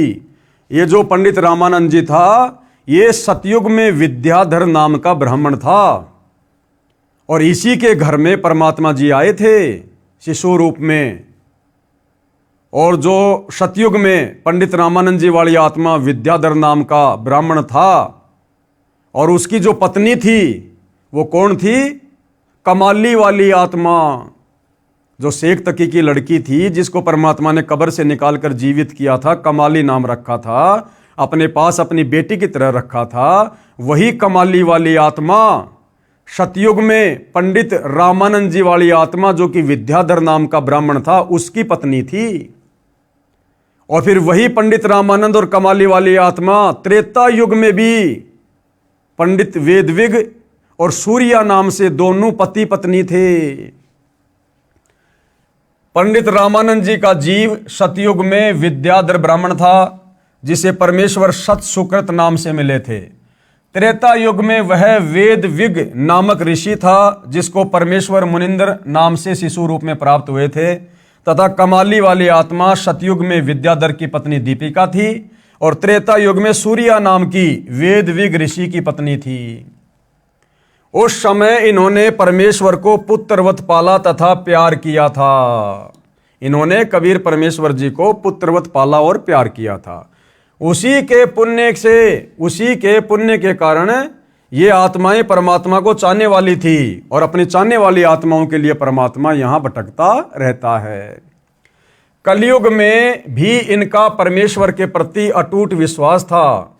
ऋषि रामानंद व कमाली वाली आत्माएं ही सतयुग में ब्राह्मण विद्याधर तथा ब्राह्मणी दीपिका वाली आत्माएं थी, जिन्हें ससुराल से आते समय कबीर परमेश्वर एक तालाब में कमल के फूल पर शिशु रूप में मिले थे। यही आत्माएं त्रेता युग में वेदविग तथा सूर्या ऋषि दंपत्ति थे, जिन्हें परमेश्वर शिशु रूप में प्राप्त हुए थे। अब सम्मन तथा नेकी वाली आत्माएं, अब सम्मन और नेकी वाली आत्माएं कौन थी? पहले उनके क्या क्या जन्म थे? सम्मन तथा नेकी वाली आत्माएं द्वापर युग में काणु वाल्मीकि तथा उसकी पत्नी गोदावरी थी। काणु वाल्मीकि तथा उसकी पत्नी गोदावरी थी, जिन्होंने द्वापर युग में परमेश्वर कबीर जी का शिशु रूप में पालन किया था। उसी पुण्य के फलस्वरूप परमेश्वर ने उन्हें अपनी शरण में लिया। अब द्वापर युग में कबीर परमात्मा ने जो शिशु रूप में प्रकट होने की लीला की थी, और उस समय काणु वाल्मीकि तथा उसकी पत्नी गोदावरी ने जो परमात्मा जी का पालन पोषण किया था, वो आत्माएं कौन थी? वो कालू वाल्मीकि आगे चलकर कौन बना? सम्मन। और उसकी पत्नी गोदावरी आगे चलकर क्या बनी? नेकी। सम्मन और नेकी वाली आत्मा द्वापर युग में काणु वाल्मीकि तथा गोदावरी के रूप में थे, जिन्होंने परमात्मा के पालन पोषण की जो है लीला के तहत उन्होंने सेवा प्राप्त की थी। जिन्होंने द्वापर युग में परमेश्वर कबीर जी का शिशु रूप में लालन पालन किया था, उसी पुण्य के फलस्वरूप परमेश्वर ने उन्हें अपनी शरण में लिया था। और ये सेऊ कौन था? जो सम्मन और नेकी का बेटा सेऊ था, ये द्वापर में कौन था? इसका भी परमात्मा इतिहास बता रहे हैं। सेऊ यानी शिव वाली आत्मा द्वापर में ही एक गंगेश्वर नामक ब्राह्मण का पुत्र गणेश था। सेऊ की आत्मा द्वापर युग में एक गंगेश्वर नाम का ब्राह्मण था, जिसका बेटा था, और क्या नाम था? गणेश। और ये जो गंगेश्वर था, ये परमात्मा का घोर विरोधी था। ये परमात्मा जी का घोर विरोधी था, गंगेश्वर नाम का ब्राह्मण द्वापर युग में, जिसका बेटा गणेश था, जो आगे चलकर सेऊ के रूप में जन्मा। और वो जो गंगेश्वर था, जो द्वापर में परमात्मा का विरोध किया करता था, वो फिर आगे चलकर शेख तकी बना। सिकंदर लोदी का धार्मिक गुरु बना शेख तकी। एक गंगेश्वर नामक ब्राह्मण का पुत्र गणेश था। कौन? सेऊ द्वापर में, जिसने अपने पिता के घोर विरोध के पश्चात भी मेरे उपदेश को नहीं त्यागा था। तथा गंगेश्वर ब्राह्मण वाली आत्मा कलयुग में शेख तकी बना। वह द्वापर युग से ही परमेश्वर का विरोधी था। गंगेश्वर वाली आत्मा शेख तकी को काल ब्रह्म ने फिर से प्रेरित किया कर्म फुड़वाने के लिए, जिस कारण से शेख तकी यानी गंगेश्वर ने परमेश्वर कबीर जी का शत्रु बना और भगत श्री काणु तथा गोदावरी का गणेश माता पिता तुल्य सम्मान करता था। और द्वापर युग में कबीर परमात्मा का जिस काणु नाम के वाल्मीकि और उसकी पत्नी गोदावरी ने जो परमेश्वर की सेवा की थी, उनका पालन पोषण किया था, वो जो गणेश था, जो गंगेश्वर का लड़का, वो उन दोनों को बहुत प्यारा था।